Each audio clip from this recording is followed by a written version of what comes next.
Incoming transmission. Welcome to Saving Star Trek, a show talking about one of my favorite shows, Enterprise. I am Linda Park. I play Hoshi Sato and also Empress Sato. So enjoy this show. I love that it's finding a whole new life on the streaming services. And you better hit that like button or Empress Sato will not be happy. I mean, she could make a storm happen, and she could really make your life hard. Anyways, enjoy the show, hit that like button, and thank you for being a fan of Enterprise.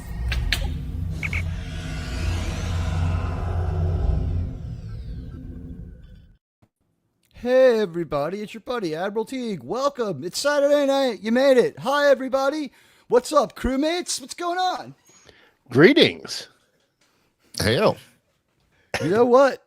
Welcome to the show, everybody. Let everyone know we're here. Hit those like and follow buttons. Hoshi has welcomed you, and JT is dragging a little tonight, so I'm going to have Dr. Bashir give him a stimulant. Dr. McCoy is always torn down. Well, I don't like McCoy giving the injections. He's always torn down. I let him mix. I let him mix the collusions. You know, he's a great compounding pharmacist. He'll make some great stuff. But let me tell you. But I prefer Bashir check everything over and do the actual administration with the hypo spray because, you know, I don't really trust Bones. But let's face it, the man drinks too much. But you know what, JT? We have a very special greeting that came here directly from Washington, D.C. A very special person to congratulate your son on his birthday. Well, I think this is quite impressive. Here we go. Yeah, I pulled a few strings. Here he is, a fellow Queenser. Sir, could you come to Michigan tonight? Sir, this is my son. I'm so proud of him. He's better than I am. Sir, could you give us a name? And we had the most beautiful piece of chocolate cake that you've ever seen. And President Xi was enjoying it. And I said, Mr. President, let me explain something to you. This is during dessert. I just wanted to wish you a happy birthday. I would never say in your case that you're fired because you're doing too well. So I'll just say you're hired. You're a spectacular guy. You have a long way to go. Happy birthday. We've just fired 59 missiles. It's so incredible. It's brilliant. It's genius. Sir, he has a cold. Don't shake his head. Sir, it's totally unsubstantiated, sir. Sir. All right. That is awesome. Looks like the president was thrilled to be there. You know how long it took to string together something that made sense where he only says sir in every sentence? Like, that's my Trump rule. He must say sir. Sir. So I guess I did all right, huh? That is fantastic. Thank you. I'll send it to you. Dare you. Oh, shut up, Harrison. Sure. Boy. It doesn't matter. Nobody cares. Oh, nice. That was great. Hello, everybody. I guess we got rid of all the snowflakes. All right, listen, here's what we did. This is going to sound a little bit unusual, but I guess on this show, nothing is unusual, right? Because it's hosted by me.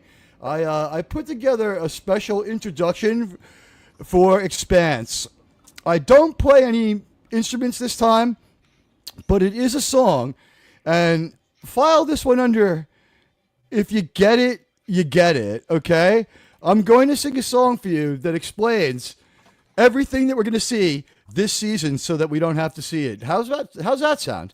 And if you get the song, you get the song. Here we go. Okay. That was it? It's been a long road to get from there to here. It's been a long time. RNX01. With Archer in the center seat, we know that we can't be beat. Our hearts are full of fire.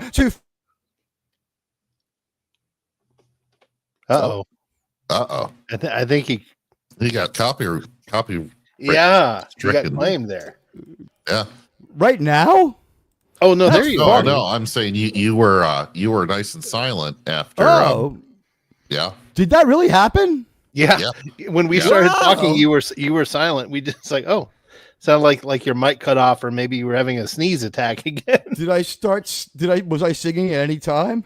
You were, and you got enough in that RRT and Z totally guessed the song that you were singing. All right, we're gonna have to do it like this. It's been a long road to get from there to here. It's been a long time. RNX01.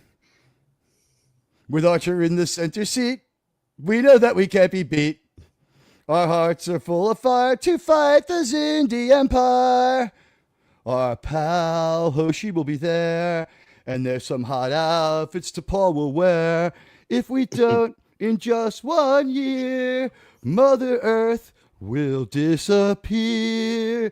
They stole this from a cartoon. It's the final sign we're doomed.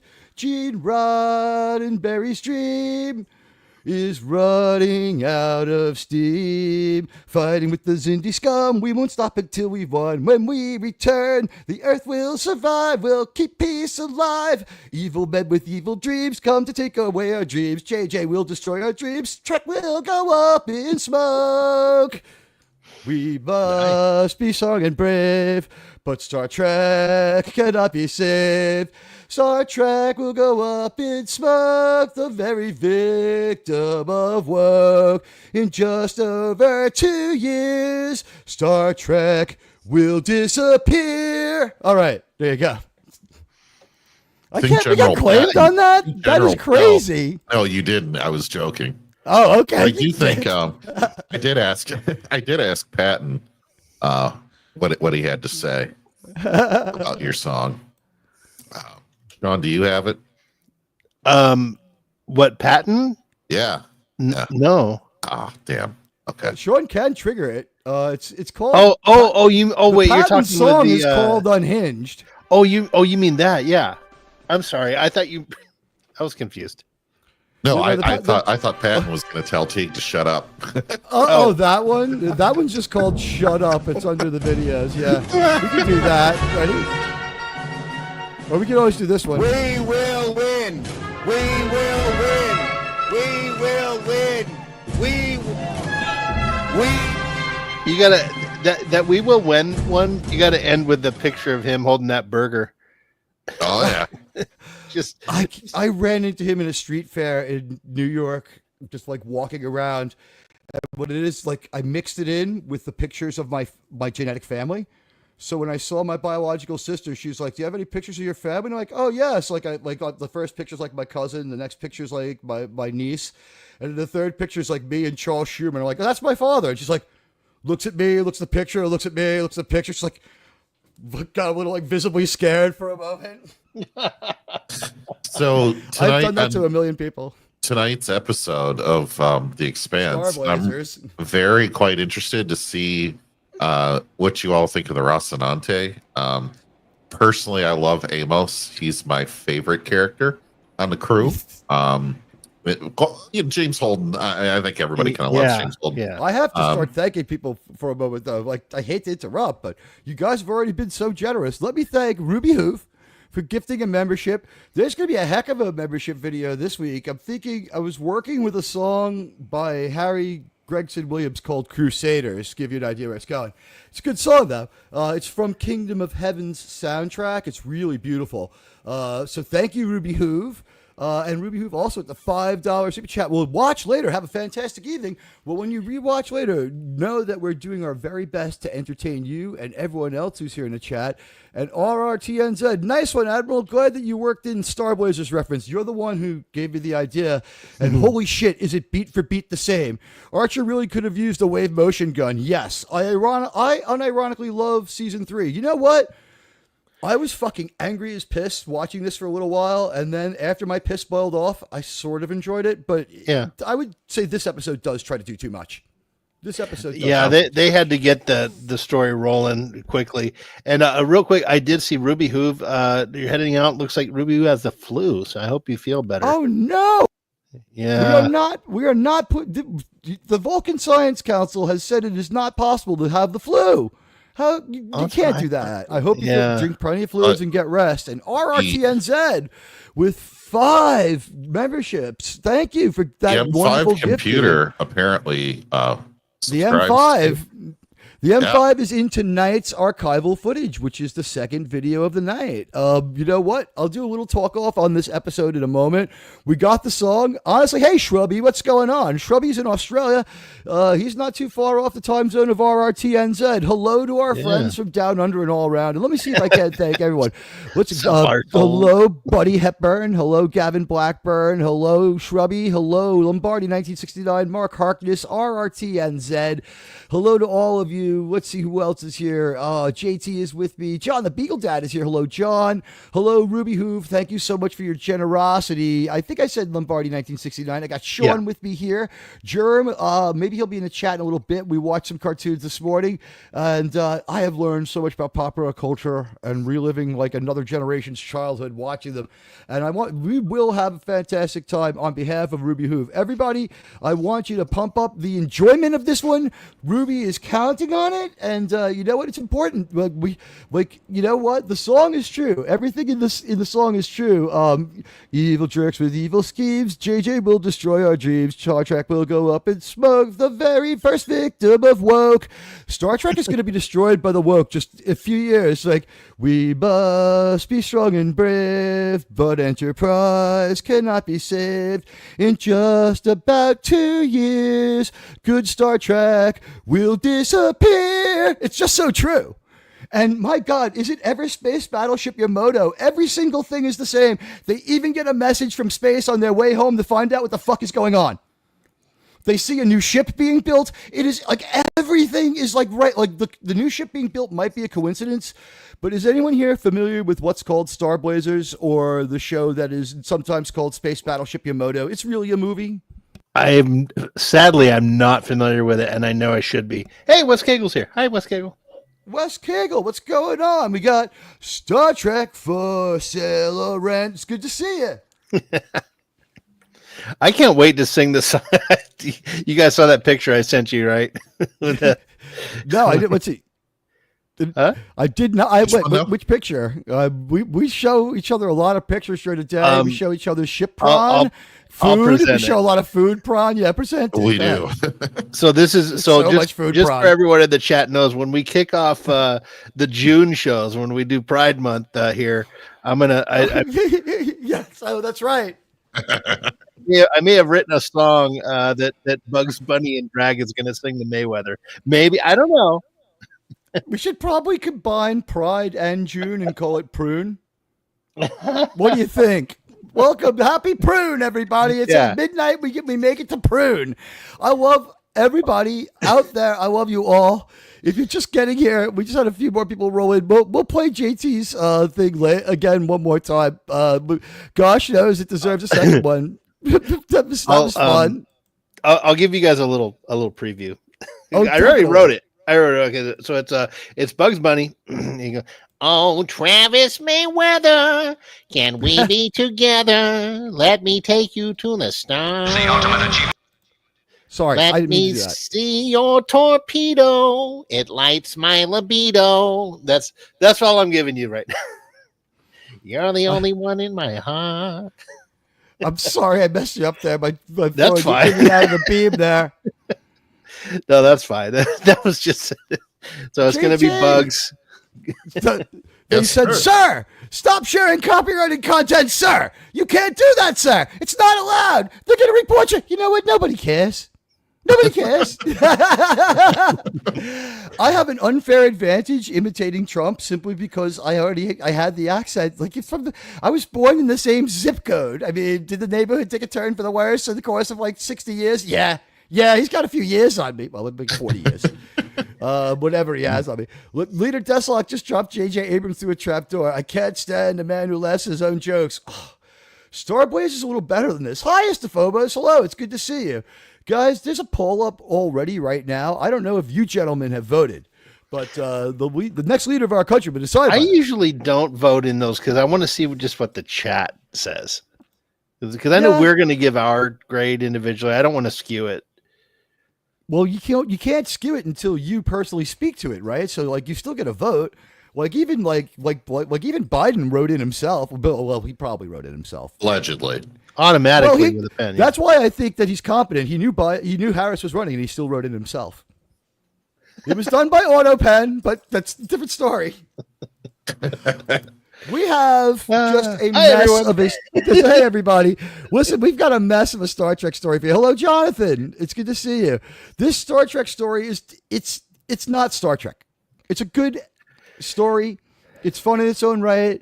They trek a little here, they trek a little there, but it's not very Trekish. It is a revenge fantasy, and it's pretty far from Gene Roddenberry's vision of a peaceful exploratory Starfleet that only fought when they had to keep things adventuresome. However, looking back on it, there is a redeeming quality to it in a way. You have to figure that eventually Xindi got The Last Jedi in Rise of Skywalker through subspace transmission from Earth. It took a long ass time. They got so damn bad at Disney Star Wars that they built a Death Star of their own. Right, and went after Disney World. The Xindi real that's not the worst idea. We don't condone the idea that you build a Death Star and target Disneyland, but if you're going to build a Death Star, I mean, I'm not going to tell you what to do with it because you'd have a Death Star, right? So go ahead and build that thing and just point it the other direction. This episode of Enterprise, like the emotion came out like in the first 5 minutes of it, and whenever the topic of 9/11 is in the air, Admiral Teag's a little bit pissed the fuck off. And I gotta say, there's nothing I've ever seen in Star Trek or Star Wars or any sci-fi movie prepared me for that day.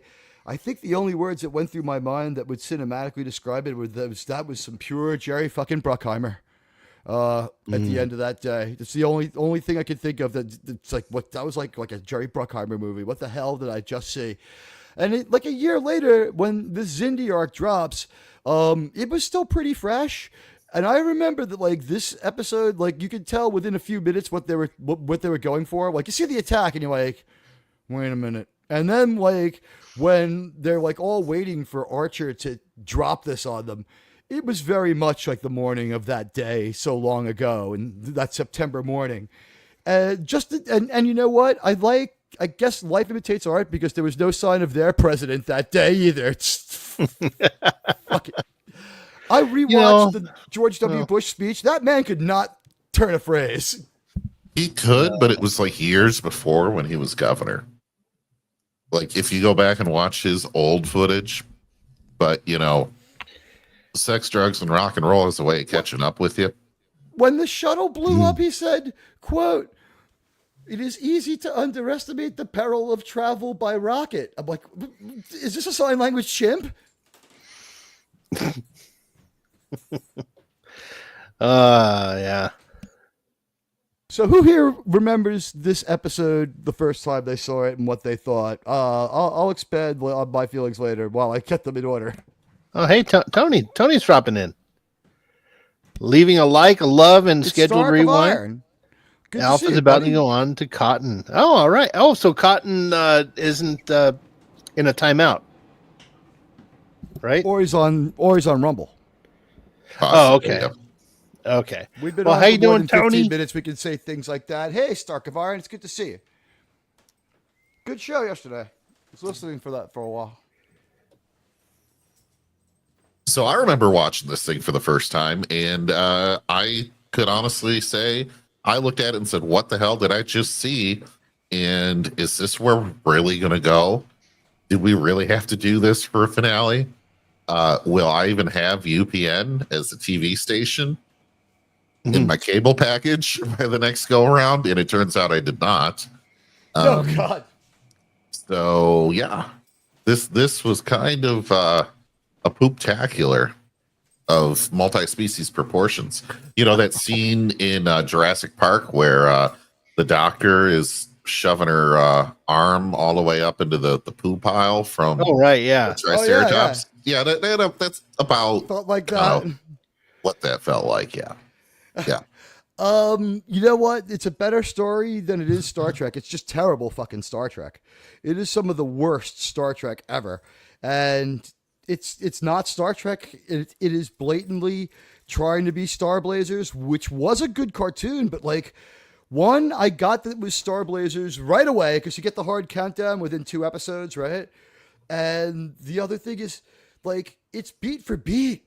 I rewatched Star Blazers and then I rewatched this. It's beat for beat. Like the opening movie is so derived from Star Blazers. Star Blazers, they're building a new ship to go face this threat. The Earth has been under attack, and like reinforcements arrive, and they go out with the new ship. And this one, the newest ship comes back to Earth, sees them building a ship just like in Star Blazers. They have a little confab. They go out on a mission of vengeance because they got a message, a mysterious message from the stars. In Star Blazers, it's a little more complicated because they give them the technology too. Like the message has encoded how to build the wave motion engine and stuff like that. So that's how like they go to warp in Star Blazers. But this was exactly Star Blazers. When Silic shows up and starts talking his dumb future shit and brings him to Future Man, who like at this point, I don't even fucking care who Smoking Man from the future is. It's just an X-Files time travel nonsense bullshit thing. And it should have just been anyone else telling them that. Like some guy just like, I sell information. I do not give it away. You know, so any number of people, we had to bring this shit back into it. The temporal Cold War had to be part of it. Just make the Xindi dicks. I'd rather that they had pulled in the Klingons or the Romulans into some of this crap. We have the Klingons in the mix of this episode because it's just absolutely, like you said, craptacular. It's not like this isn't fun. We got a couple of shootouts in space and it's kind of fun, but it's just like as you watch this, the Star Trek part of you is like, you know, it's just like it's not really Star Trek-y. There is a mission of vengeance is not Star Trek. And I would say this, if you love this version of Faith of the Heart, listen to it one last time, because when we get to the next episode, we got some kunga in there. We're putting some energy into the theme song. And this is the last ever episode of Enterprise. And the next episode begins it being called Star Trek Enterprise, which we have called it from the beginning because this show needs help. Like most Star Trek shows start out with TOS, and that's where they build from.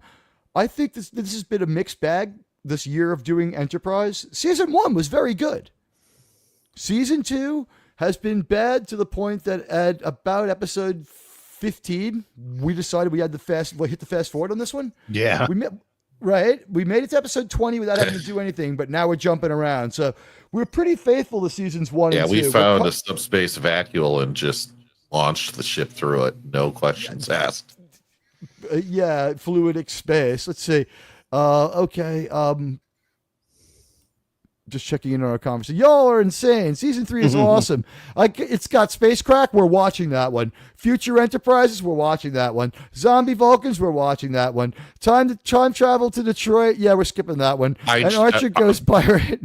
I tried to get him to do that one. Our RTN said so I could point out how this was not in Detroit. It was filmed in the hellscape of LA, and I can prove it because Detroit is not in a valley and there are no effing mountains. At least it's better like when they go to New York in Stormfront and Archer's driving through the Malibu mountains where they filmed MASH and then suddenly he's in Manhattan. Yeah.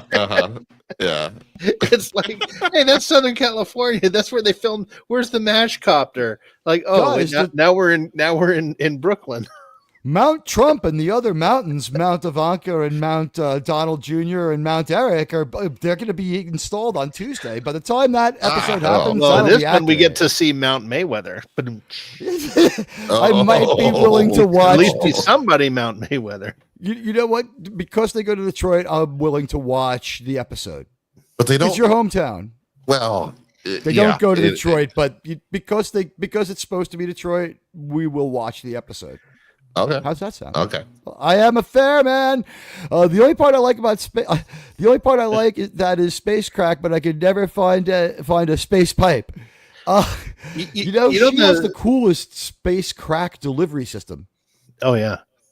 She just has like this little it's coming mechanical thing that she built or something. But you know what's cool about the Xindi arc is legitimate Star Trek fans.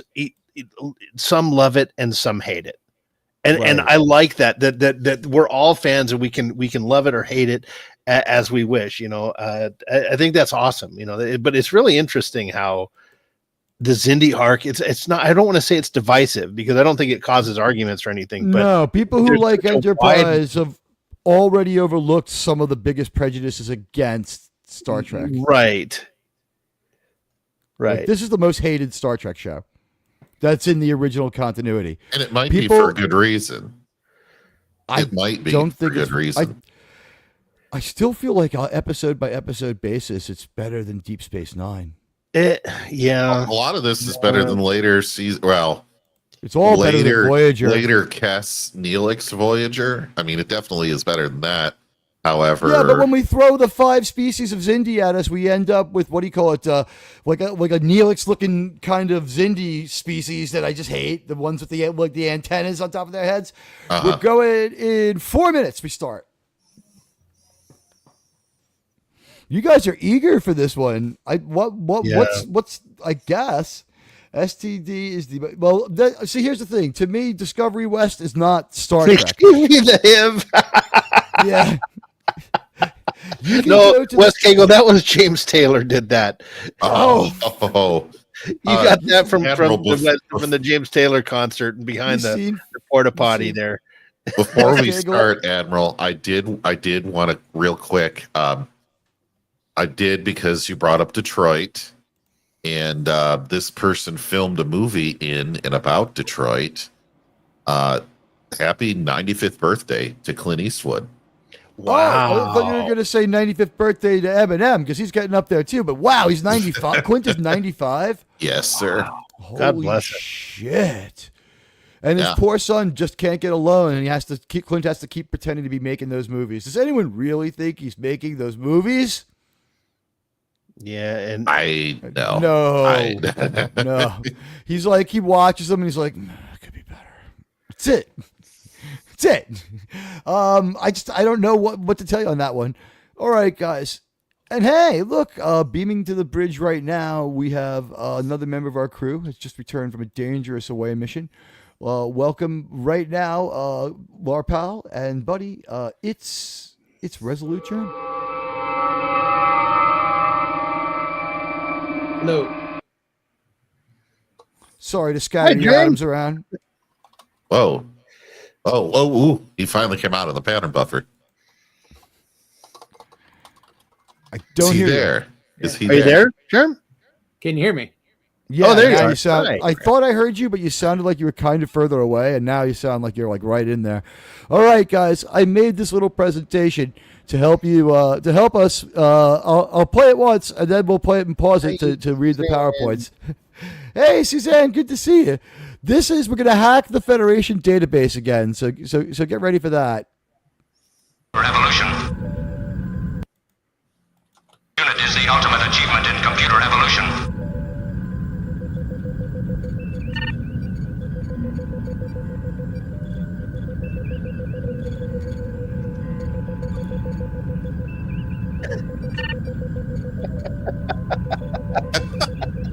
Nice.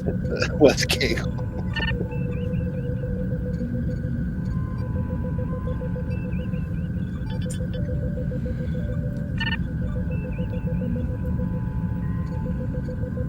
Did you write this? Okay. Interesting. Nice. Yes, I wrote it all. Wow. Yeah, I wrote it all. Like, come on, I'm a writer. That's what I do. This is my Star Trek show. I'm gonna have to rewind that later and pause it to really read all that stuff. Well, here's the thing: we've got this part. Instead of like just having notes, I created my notes. So, guys, this week, familiarize yourself with this. For those of you who don't remember, the Xindi probe was an experimental weapon sent here across the Delphic space the Delphic Expanse, by the Xindi Empire. The Xindi Empire are 5 species on one planet, and these are bad hombres. Okay, this is why we need a wall, but Starfleet has never listened to me on this one. I told them we need a wall. The planet needs to be in a Dyson sphere, but no, they stand in the way, and they stand in the way. What are you going to do? But this is the Xindi weapon, and you know what? It created a lot of beachfront property. It gets a bad name. It improved. There's a canal across Florida and in Venezuela. Unfortunately, it gets Elizabeth Tucker. This is the Xindi probe. Remember this one? It's like a cheap rehash of the probe from Enterprise, isn't it? From our First Contact, right? Yeah. It's the Borg sphere. Yeah. So, okay, the official report in the Xindi Crisis and the Enterprise Delphic Space Expanse mission. This is the Section 31 override was pretty easy.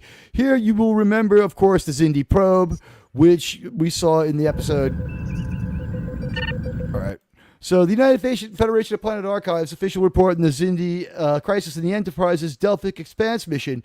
Okay, so on March 22nd, 2153, old calendar, started 0322.53, an unidentified alien probe executed a catastrophic attack on Earth, obliterating a 4,000-kilometer corridor from Florida to Venezuela, resulting in 7 million casualties. Intelligence disclosures were that a human operative from the future, or humanoid, presenting as a shadowy figure, briefed Archer on the temporal Cold War, identifying the Xindi as the perpetrators, allegedly acting to preempt the human destruction of their species 400 years in the future, per the disinformation from an opposing temporal faction. Okay? The material evidence was the analysis of the doomed Xindi probe revealed the component bearing a temporal signature dated 420 years in the future. Little 420 reference for you there from the Star Trek people. The mission authorization was Starfleet Command ordered the Enterprise to pursue the Xindi into the Delphic Expanse. The vessel was retrofitted with advanced weaponry, enhanced shielding, a detachment of military command operative personnel were added. And I understand, JT, you dig the Makos, don't you? Oh, hell yeah. Hell yeah. There's that one. The one with the gap in your teeth that you could drive a truck through? That one could be useful too. Is that the one that Trip hooked up with? I don't know if we're thinking of the same one. Because Trip hooked up with a girl that you could drive a semi through her teeth. The idea. Okay, so listen, here's the. Well, you're looking at a different area, honestly. Oh well, maybe so. We're going to see a few Makos this week, but I'm pretty sure they're all male. I watched this episode twice. The first time I was a little too annoyed to really get all the points, but the mission was the Enterprise gets permission to go into the Delphic space and follow the probe to its point of origin. If the magic intercession here that gets them up to speed on this is a little bit ridiculous, but the Xindi probe brought to you by your friends at Saving Star Trek. So, by the way, these are the things that we can look for when we get into the Delphic Expanse, gentlemen. I want you guys to batten down all unsecure objects and make sure that we have the shields ready to go at all times. I also want armed guards posted around the ship, especially by the warp core and by any of the turbo shafts. Also, that transporter, I want it rigged to blow. I want explosive charges in there. I may transport explosives onto another ship if they fuck with us. So we can expect to deal with spatial anomalies. It's characterized by unpredictable gravitational distortions. Its environment is hostile. Okay, this region exhibits extreme electromagnetic and radiation fields which can interfere with our senses, communications, and shielding systems. All right. So when we polarize the hull, we can't expect to have the full effect. But you know what? Our enemies will be in there too. There's a historical precedent of vessel loss. On ancient Earth, there was a zone called the Bermuda Triangle. You may have heard of this. Many ships were lost there, including the Black Pearl. I've heard of them. Yeah, of course. Now, and of course, the Vulcan ship, the Vankara, was destroyed in the Expanse prior in 2153, a year before this. So, just bear with me on this one. I don't know exactly. Sir. Yes, sir. You have Kremlon. Hello, Kremlon. Hail, Kremlon. And hail, buddy. Good to see everyone. Hi, Kremlin. All right. Yeah, we got a great crowd tonight. It's good to see everybody. All right. So here we go. This is the actual summation I wrote, and then we'll watch the episode. You ready? This is me talking to you in character as Admiral Teag. Captains of the final Federation fleet. In April 2153, an alien probe smashed through Earth, carving a 4,000-kilometer scar from Florida to Venezuela, taking out millions, including Commander Tucker's little sister, Elizabeth. The Enterprise gets the call from Admiral Forrest to haul ass back to Earth. On the way, Captain Archer gets snatched by the Suliban Cabal, but their boss Silik swears they didn't touch Earth. Some shadowy figure dude drops intel on the temporal Cold War and the Xindi, the ones who hit us, thinking the humans will wipe them out in 400 years. The Enterprise gets jumped by a Klingon bird of prey, but Starfleet's got their back chasing it off. Archer spills the Xindi story to Starfleet and the Vulcans, but Ambassador Saval ain't buying it. The time travel and the time war talk, it warns him against chasing the Xindi into the sketchy Delphic Expanse, and he backs it up by showing him the Vulcan version of the movie called The Vulcan Event Horizon. It's terrible stuff, man. Terrible stuff. Vulcan Sam Neill gives a good performance, but that's about it. Archer finds proof of the probes from 420 years in the future, so Star Trek juices up the Enterprise with a few new weapons, some shields, and a badass Mako contingent. Saval tries to pull T'Pol off the ship, saying this is human business, but she claps back with logic. Will she be able to join her friends in the NX-01? Will Captain Archer be able to escape the Klingons and make it into the dangerous Delphic Expanse? Find out on tonight's exciting episode of Star Trek Enterprise. Woo.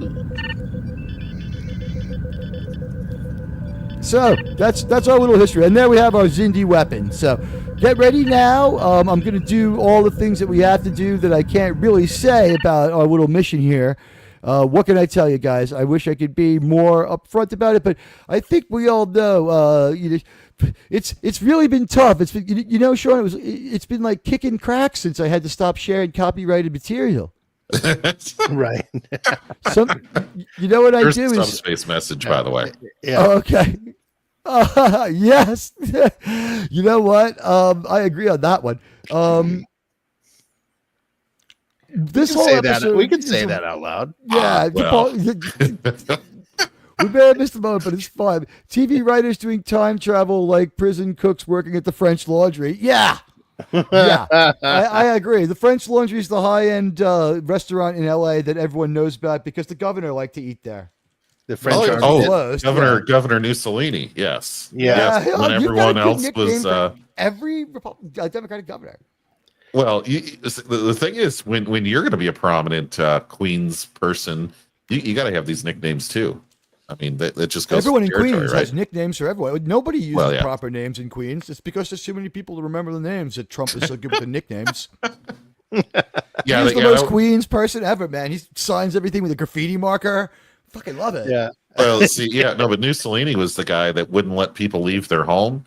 It was like locking them in, wouldn't let them work, but yet he could go out to fancy restaurants and take money from lobbyists and special interests. I can eat my dinner in a fancy restaurant. Baby. Nothing can He probably was singing that after his fifth bottle of wine. It's so weird that his ex-wife is Trump's like virtual daughter-in-law. Yeah. Yes. That is unusual. But she's not exactly unweird herself. She's got his cans. I want to go back to what Istofobo said about the TV writers doing time travel. I think from 2001 or so forward, yes, that's true. But before that, we had some competent time travel-y stuff in TNG. I'm gonna be honest. This crew should have been able to handle it. These writers should have been able to do better time travel than they did. They should have. Think I'm just tired by this point. Look who I am.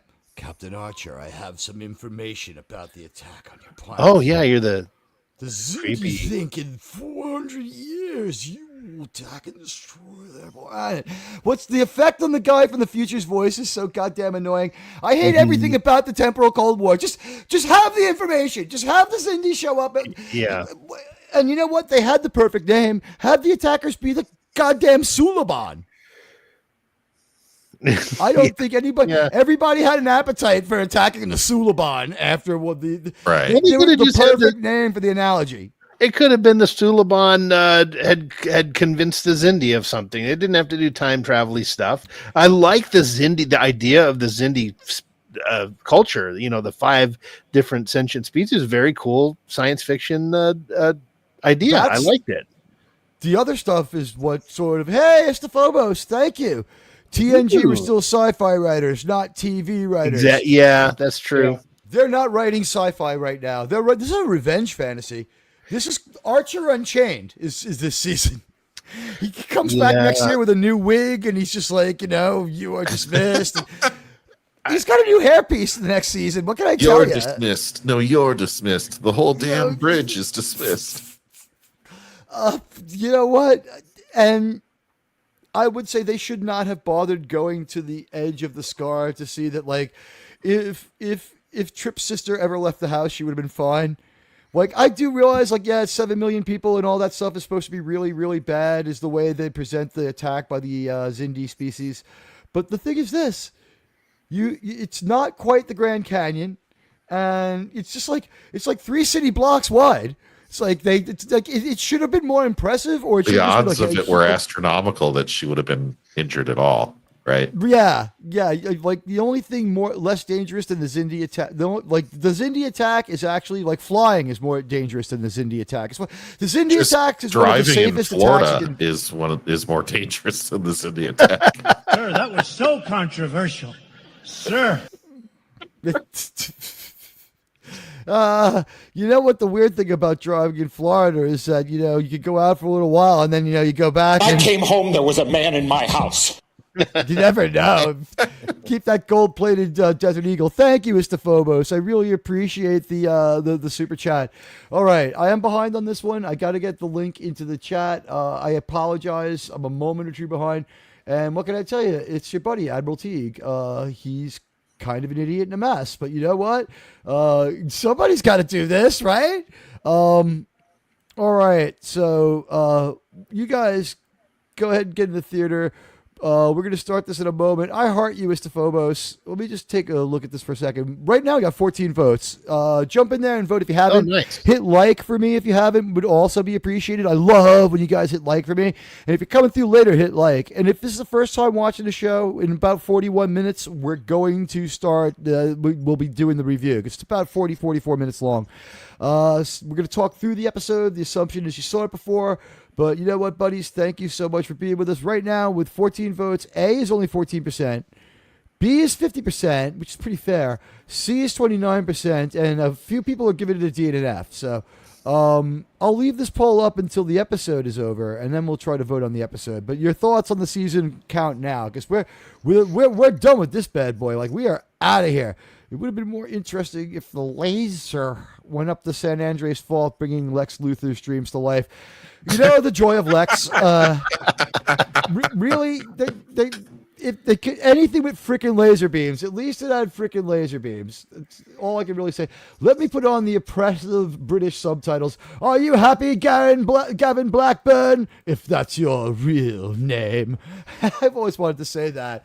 All right, let's get this bad boy going. And I think it is the Cosme that makes those weird sounds in my headphones. Because it always starts when I start the Cosme. I think I might have somehow enabled like Cosme, chat like feedback. So here we go.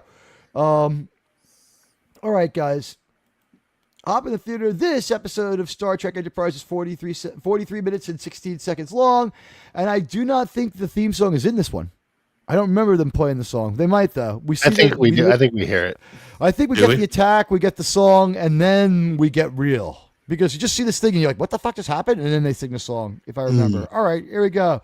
On 3, 2, 1, and... Yeah, no, that's on my end that it's not doing it. It should be perfect now. How's it look, fellas?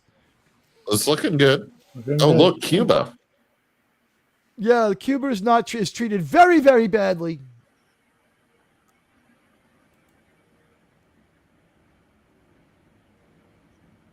It's once again the happiest place on Earth.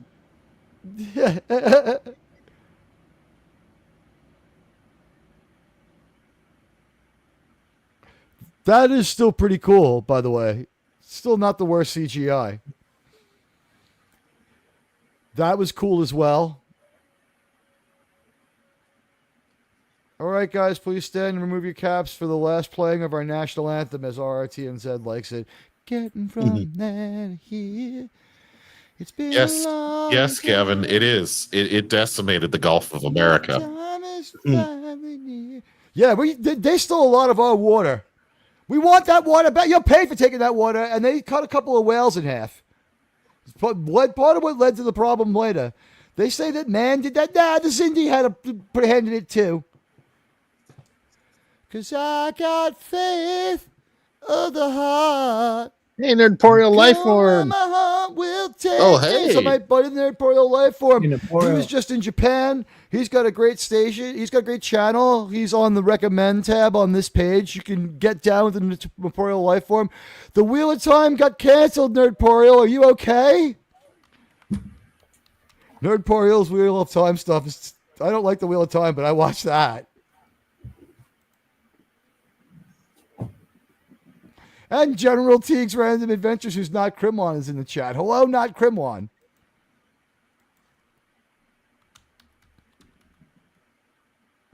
Nerdporial just got back from Japan. Mother lives in Hackensack. Not anymore. You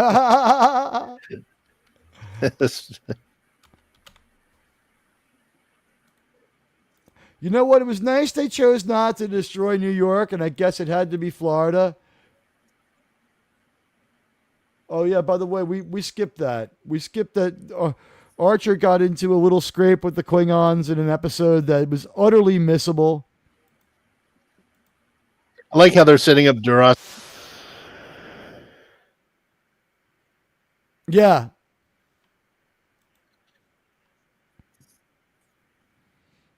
This is just the cheapest Klingon set, though. It is. They had but so many Klingon sets. What they happened did to the- them? So yeah. Tessmacher peaks indeed.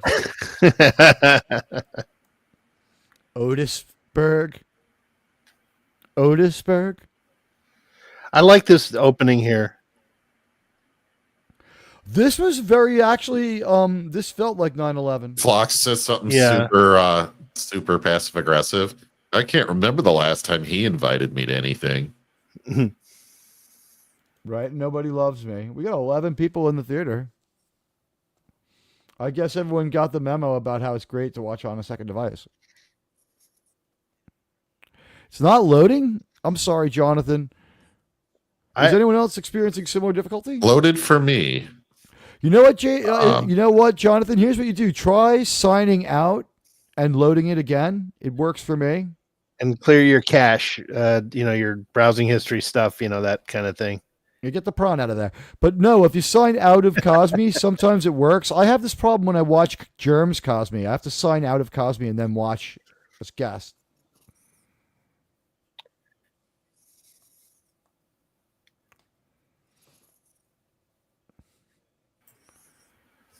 I wish they had taken Mayweather out of this. Why does he need to be there, Ensign Mayweather? Well, he has to know that he's going to be asked to push some buttons soon.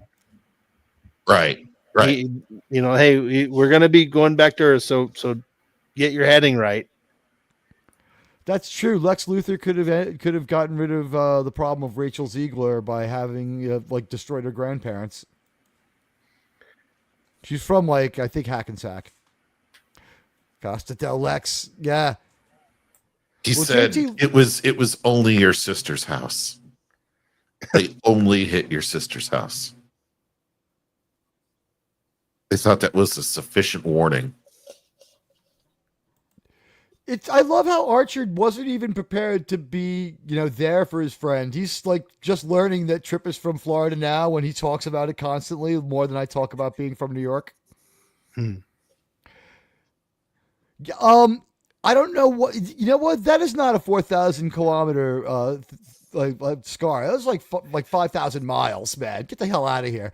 It was from Orlando across fucking Cuba and into Venezuela. Get out of here. 4,000 miles of land, maybe. Oh, you got my chip works? Cool. Nice. I mean, and the whole weapon was just about as indiscriminate and not targeted. I mean, it's making me think of the V2 rockets from the second big disagreement on that one thing that happened. Right?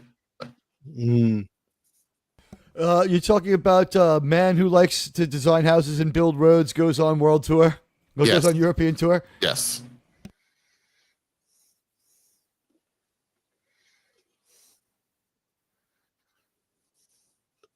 Captain, it's Admiral Forrest again.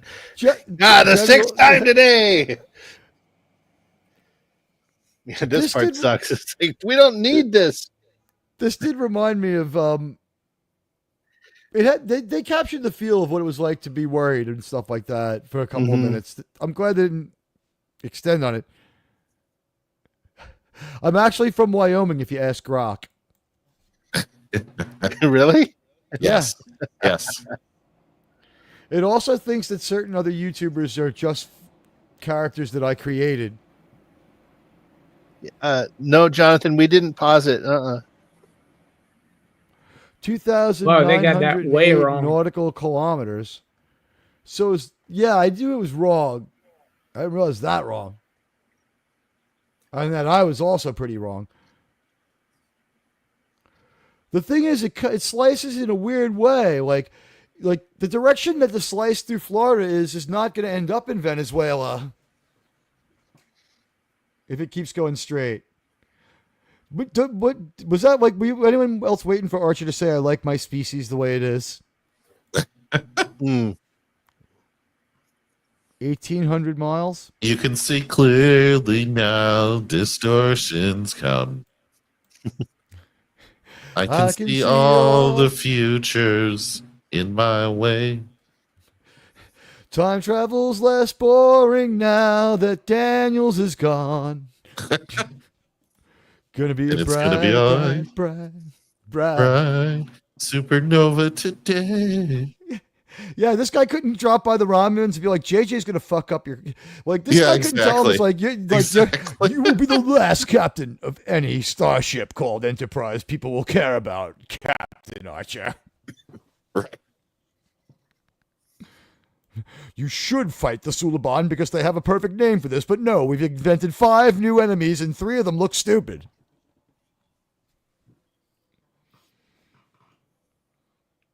The only cool thing about the Xindi is their name.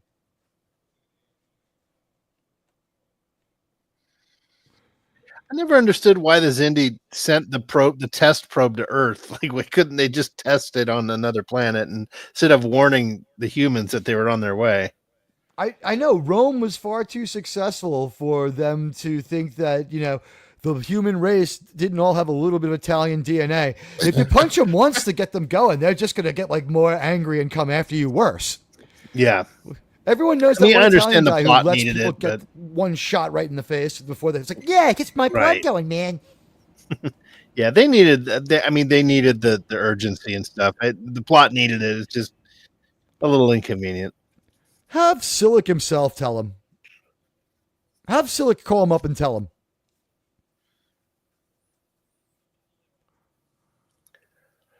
By the way, I did appreciate that they had a decent explanation for why they didn't give him the information earlier, because that is okay. Mm-hmm. He didn't tell us because we didn't think he'd believe us. That beats what we always get. The biggest sin of all in every story that's in every new Star Trek story is, and every new Star Wars story is, at some point they drop the exposition and one character says on behalf of the audience, that's bullshit. And then the wise character says, it makes perfect sense. You're just incapable of understanding it. A line that originates with the Q.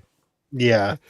Why is Mayweather so fascinated with the son of Earth? It's like, that's our son. It's like, shut the fuck up, Mayweather.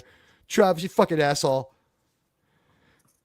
The only way I would put it if I was Travis, I would be like, look, Captain, there it is, Saul. Anything but the way Travis puts it. In his defense, it's only the second time he's seen it. He was there when they took off. He never bothered being there before. I had thought that Travis made a few trips to Earth, like when he was booming. Bum bum bum bum bum bum bum bum bum bum bum bum bum bum bum. Sorry, thought we needed hey, it's critically better thinking Klingon and battle drinking. music than what they gave us there. Our pal critically thinking and drinking has been a fun follow on X, and he's still out there. Duras. Check him out. They, of course, had to recycle the Duras name. They had, of course.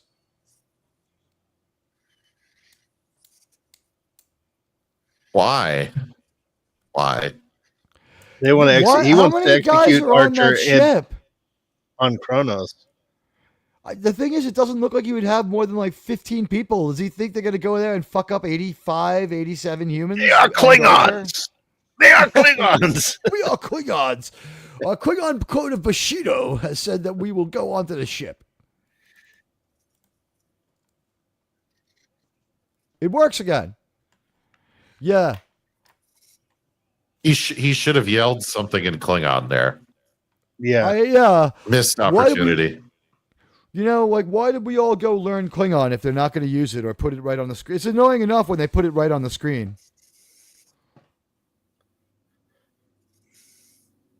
By the way, would anyone else, if they were part of the of Starfleet, continue to call them Klingots? Right? Be like, fucking Klingot. It's like, hey, that's not what they're called. It's like, yeah, and hail. He had a hard T on it. Critically thinking and drinking. Welcome. Yeah. Mark Harkness. Critically, I had his banner up before. Follow this man on X. Yeah. He's a great follow. Critically thinking and drinking is here too.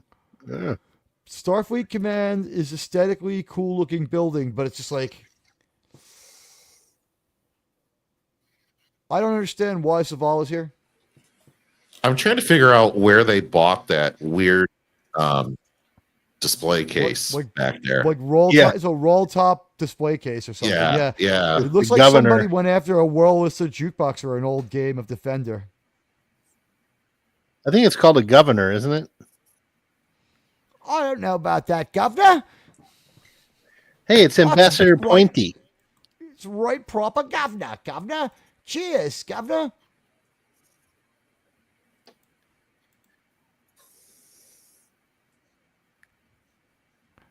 Right? If this was if Captain Kirk had been alive, they'd be like, take what we've got finished of the Intrepid and go get him, Jim. And, they called it the Delphic Expanse. Isn't the Oracle at Delphi or Delphi itself supposed to be prophetic or about the future? The Oracle of Delphi was, the Oracle of Delphi can tell the future, but they told it in riddles, and Alexander the Great accidentally killed one. The Oracle of Delphi would step over like a chasm in the earth, and they had like a chamber, like a decon chamber. They'd go into it and sit down for a while. Like the chasm was like the hole in the earth was right there. They found it. It leaks like some kind of gas. If you breathe it in, you'll kind of trip out a little bit. So people speaking in weird riddles may be a thing. But Alexander the Great, the Oracle didn't feel like giving him a prophecy. And it's if I'm Alexander the Great, F you. So they took him and they threw him in the room until they were ready to give him a prophecy. They theorized they were overcome by the fumes.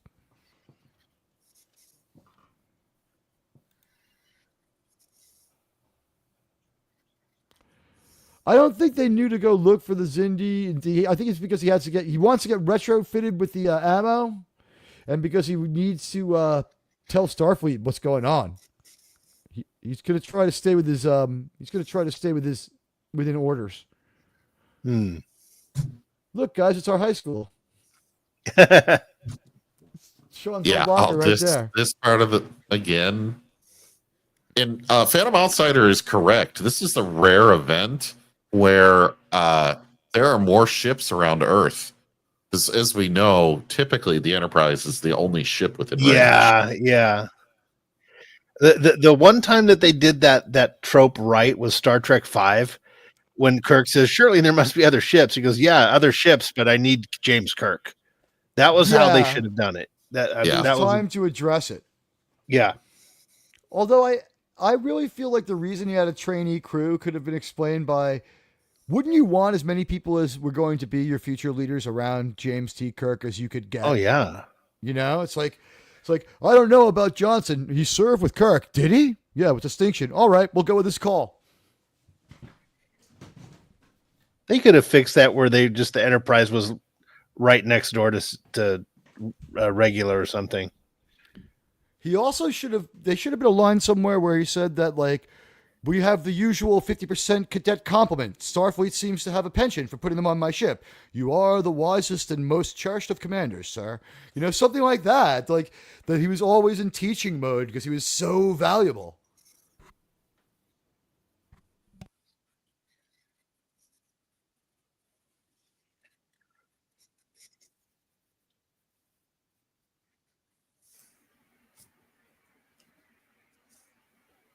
Archer should have said, that's a ginormous plot hole I'm not going to address, but I have this scanner.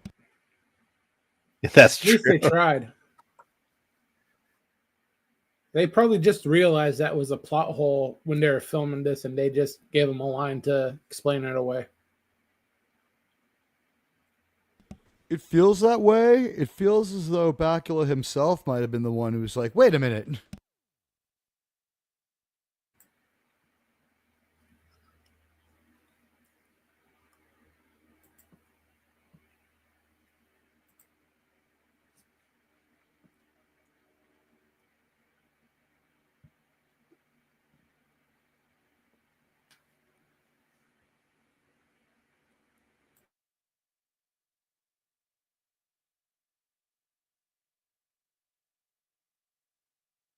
They play very stressful music in every single scene transition, but it's not like the dialogue really warrants it. And they're doing this to try to make the whole story seem, I guess, more important, should we say, or more, everything seem more pressing, but it really doesn't. Once you know the trick they're trying to do to you with the music, like it totally evaporates everything. Are we saying is the volume is high AF, or am I saying that? No, buddies. Elaborate, Mr. Hepburn.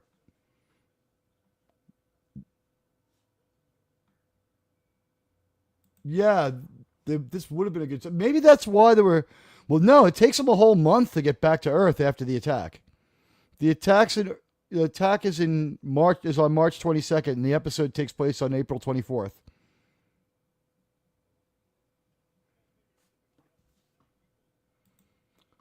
There's like a couple of 420s in this one. The episode takes place like partially on April 20th.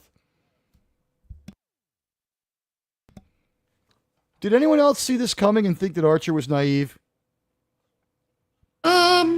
Not necessarily. When the Vulcan asked like the third unasked for question, I was like, what's with this Vulcan who's illogically curious? I wish Phlox would have come over and just hypo-sprayed him and knocked him out and been like, this Vulcan's a lying fucking piece of shit, Captain. I suggest we bind him and put him in the decon chamber. We can question him later, sir. Well, why didn't he check out the guy before? Phlox should have looked that guy up the second he walked into his sickbay. Yeah, why are you trusting the Vulcans? Get the hell off my bridge. Quantum torpedoes, quantum shielding, quantum dating, quantum impulse, quantum thongs, quantum breast implants, quantum Itachi. Covered it all. We got quantum coffee, too. The quartering sells it. Oh. To say, is that Tim Pool's blend or something you got? I'm not going to sell coffee. I'm going to sell like gummies. Admiral Teag's super powerful Star Trek gummies. We swear they're above board. Yeah, we'll have some Energize on there to get people all powered up.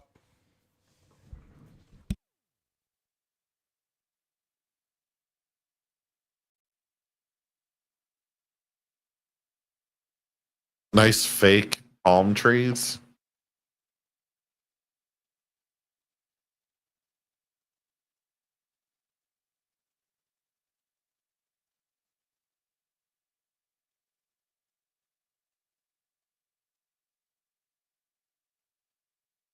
Yeah, there's a lot about this episode that's a little bit wanting, but like we're gonna try to do the sense of wonder Starship flyby thing now. Yeah.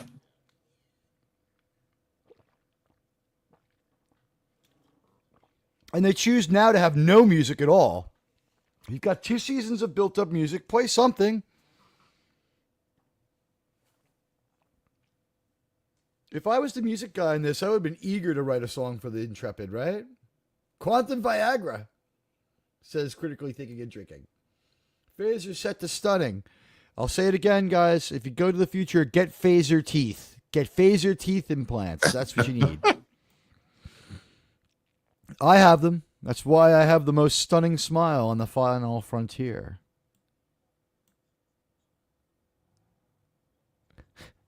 He's like, I'm not a bigot, sir. Yeah, no, this did not look like Florida. It was just the CGI was a little bit weird. And their environment where they were standing was also a little weird. It was mean of them to cut Lake Osceola Park in half, right? Yeah. It totally looked like... It kind of looked like a piece of the Deep Space Nine set with a green screen behind it, didn't it? They can melt those rubber palm trees.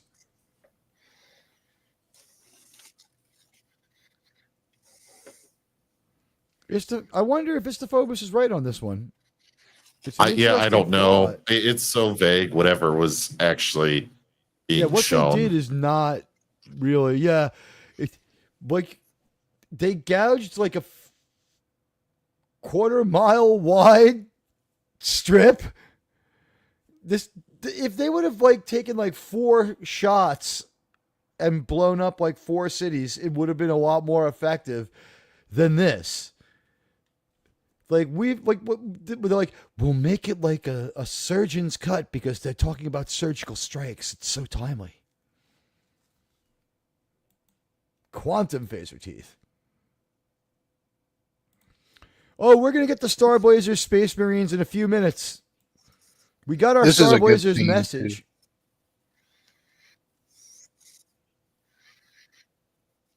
I like this scene right here. This is why I really like Phlox. Because it gets to Paul's wheels turning that she has to be there too. Well, that and it shows Phlox is a really loyal guy. He's I like him. Personality-wise, I've always liked Phlox. By the way, Ensign Cutler gets a mention in this. Hoshi mentions her when the snow beetles arrive. Here we go. We got photonic torpedoes.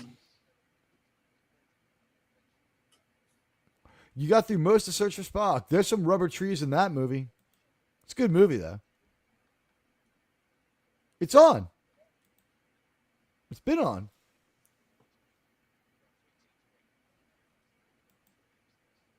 I'll reconfigure your mom's tubes before we leave space dock. We're at the 24-minute mark. Oh.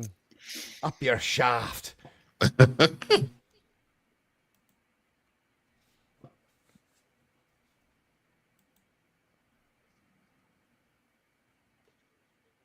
They go through the trouble of introducing the photons in this.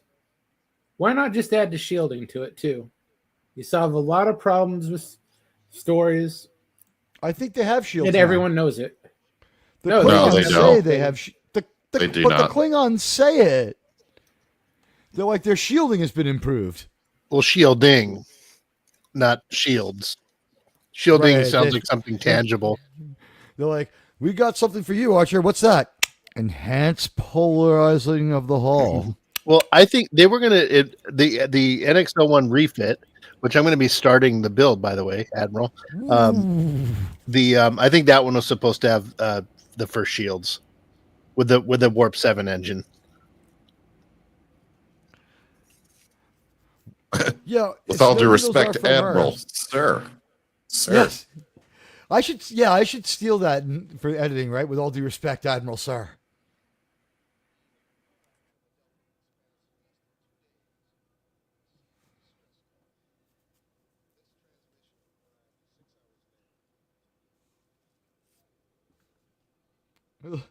Liberate me.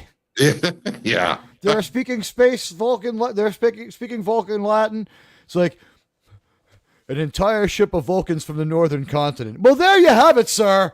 There's nothing wrong with the Delphic Expanse. These Vulcans are from the northern continent.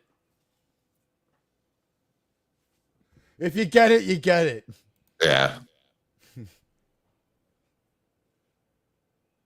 Hey, it's White Bear. I got their whole polarized. Archer's like, this ain't gonna happen to us, and Saval's like, well, what makes you think that? He's like, well, these are just a bunch of pussy Vulcans. That's why.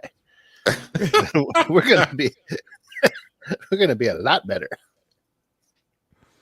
I still would have preferred it if they had to like profile them and just be like, their captain is from the northern continent. Of course they're violent.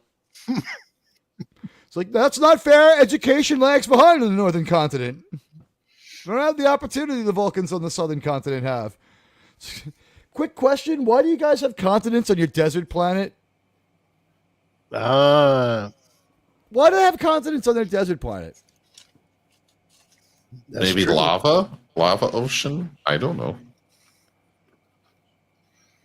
Vulcan is like Tatooine every time we see it, except that it's not as boring. Wouldn't it have sucked if someone had spray painted a line through Florida right there on that globe? Yeah. Where are the protesters demanding revenge? It's just weird that, this is probably the most damage to the planet's ever taken during human existence, and we never hear about it in any other Star Trek ever again. White Bear, thank you. I try to support you two in that creator group. Jacob put together a real great creator group. It's like one of the only ones I'm in, and everyone in there is super cool. Usually what happens is someone puts me in a creator group, I look around and leave. It's like the first thing you see from Admiral Teag in your creators group is Admiral Teag has left the group. Your multidisciplinary experienced engineer can share the equations of everything, mass energy, destruction. In fact, it could have... Someone needs to fix his tie. Just poison the atmosphere. That is true. They had a lot of better options. But look at this. I guess the explanation is so the show could happen in real life, and then in canon inside the show is the Xindi just didn't think of it. Or that was this. If I was a Xindi, I'd like carve an X on the moon. Here we go.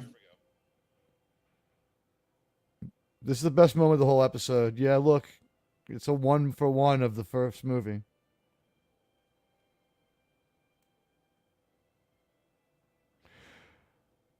This makes me sad, happy, right? Yeah. I wish they would have lost the Klingons entirely from the plot. Wait. Charge them and then prepare to bring them online?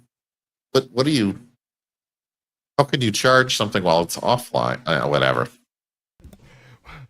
What are you, a politically appointed judge? Pretty cool bottle of booze. I let a bunch of pack leads out of my chamber's side door recently. By the way, if I was writing this, I would have had him cleaning his phase pistol.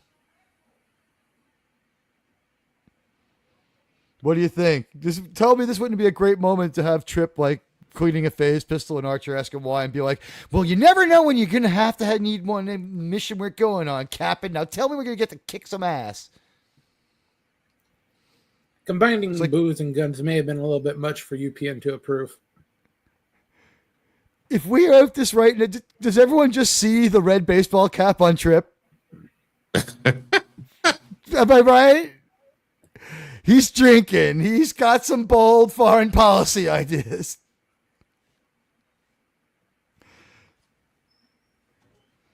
That's pretty cool that he was like I don't know if that's cool or if it's like, look, Archer's like, that kind of hit Archer when Trip said that. He's like, no, wow. It's like my father's engine's about to take us on a mission of destruction.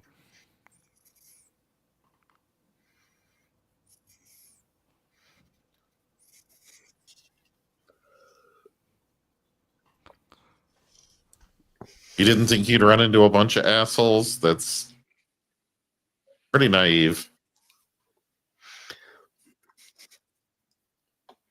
Especially seeing as they ran into the biggest assholes already with the pointed ears. Right. Speaking of 83 people, on behalf of myself, I have 2,400 more than that. Welcome and thank you to the 2,483 people who have joined my channel. And if you haven't, you should go ahead and join right now. And if you're hearing this and you haven't joined my channel, go ahead and do it. We're going to get to 2,500 and it's going to be freaking awesome. Thank you for everyone who has joined. You guys are the best. And you're the best audience and community any creator could have. Now, those were basically the sound on those and everything, the visuals. They look like TNG torpedoes, not TOS torpedoes. I would have preferred. Why wouldn't he just fire one at full blast? Right. It's like, he should have. Because he's like, look, we don't have time for this. Just destroy them.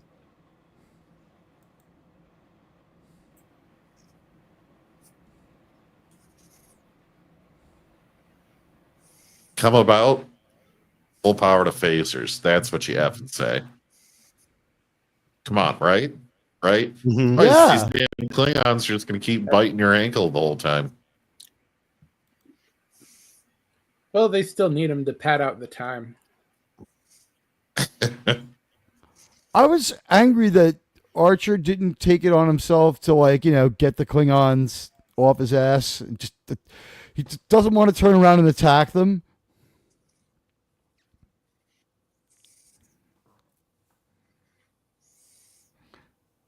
By the way, I yelled at Travis a couple of times during this episode watching it, like when he's like, "Sir," and I'm like, "Shut the fuck up, Travis."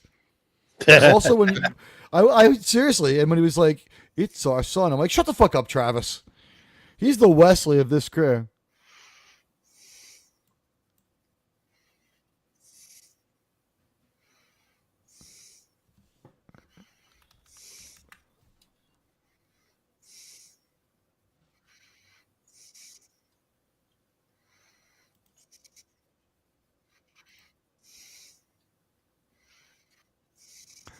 When J. Michael Straczynski designed the Planet Killers for Babylon 5, he consulted scientists, engineers, and science fiction writers.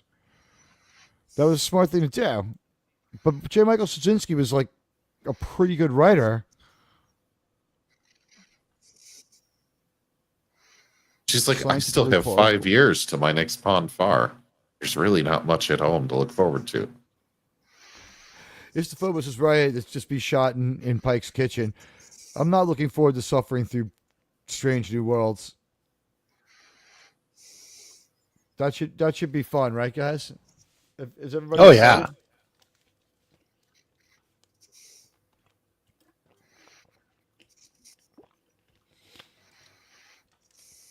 They say the pixie cut's no good, but I think she looks fantastic. I'm not a fan. I think she looks cute. Maybe it's her. This episode just doesn't have enough Hoshi. Like, the conflict should have been like, is it safe enough to bring someone as hot as Hoshi? Should promote Hoshi.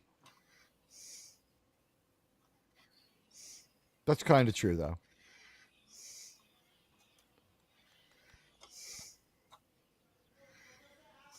It's like finally another note. She should have said that a little more alluringly. By the way, if you can figure out what language my neighbors speak, they're screaming it in the hallway now.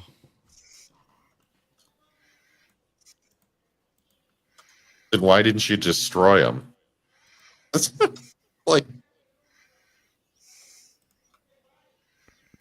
John, the episode started a while ago. Is there something wrong with your Cosme? Like, I started the episode, I counted it down. We've been in it for over a half hour. Yeah, we've commented on specific events. I gave you the time code earlier. Are you behind in YouTube, perhaps?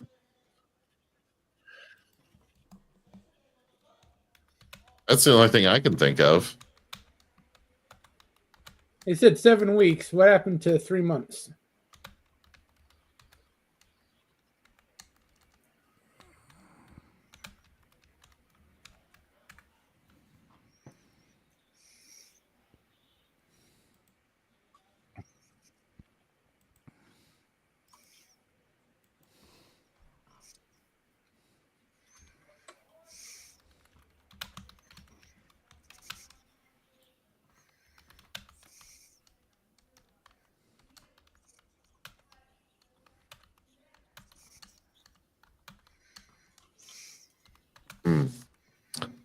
Well, just YOLO it and go in.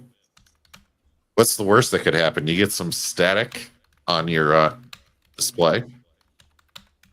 Then the Klingons come back and fight you in the nebula. Hey, Ariel Ballet. You can't hear us? Oh, you know what? Here's the deal, Ariel. We're in the middle of the watch party, and then we're gonna rate the episode in a moment. We give everybody a chance to watch it. Yeah. How you doing? Yeah. Hey, Trek reviewer. You don't have to leave, Ariel. And anybody, if you're watching and you like can watch with the browser tab open for a while on this one, it really helps. It's good for me. And leaving comments later helps too, by the way. Cosby has been weird across the board, and I'm going to just be honest, guys. Does anyone think that there wouldn't have been a denial of service somewhat earlier, right? I mean, at some point, they're going to go and they're going to shut down the bank. We're going to have to find another way to do this. Right. It's good to see you, Ariel. Oh, yes. Ariel. You know what? Every once in a while, there will be like a bit of a pause. Like, just. What they should have done with this is done Wrath of Khan. I think what's happening is the theater's crashing on everybody. Huh. I haven't had that happen yet. I feel bad. A couple of people are having it happen.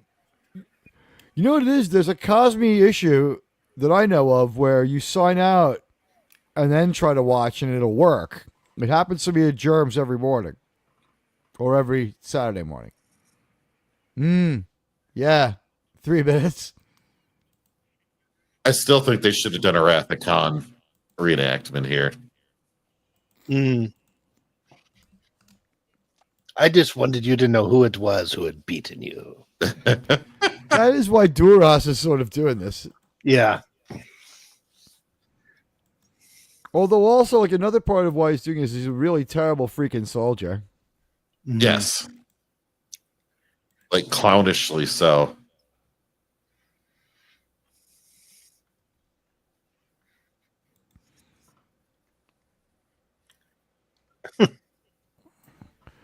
Did John get this one figured out? I dropped a message into the chat and I threw him a DM, so we'll figure it out. Buddy, we tried.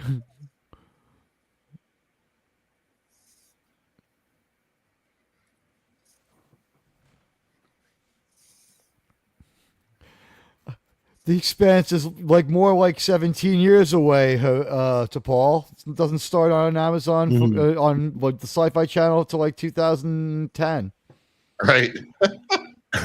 I will say that they have some pretty good practical effects on this show.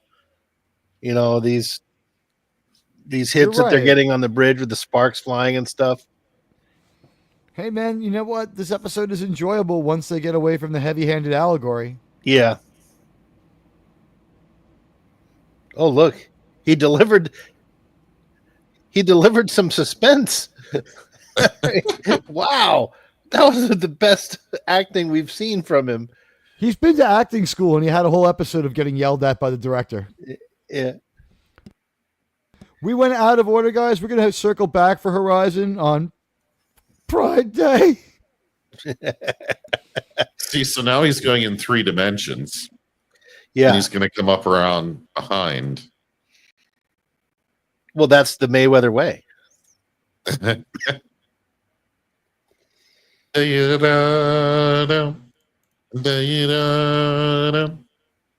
Yeah, we definitely need Wrath of Khan in here.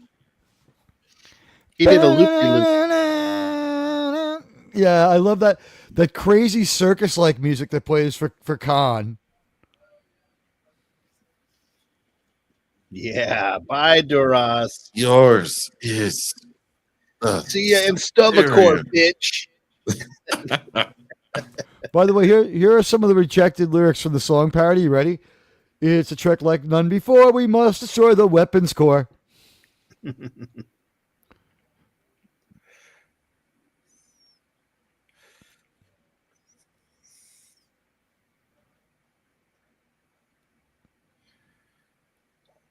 This one's for Elizabeth Tucker. I would have had Trip drinking, cleaning the phaser, and being like, "How you doing, Captain?" Like, Trip, what are you up to? Oh, I'm just cleaning Elizabeth here. Elizabeth? That's what I call my phase pistol, Captain. If you get it. Yes. This is my rifle. This is my. Oh, that wouldn't work. Well, I mean, we're going to come back next year and we're going to try to act like Mayweather. it can be that way in Star Trek and Starfleet.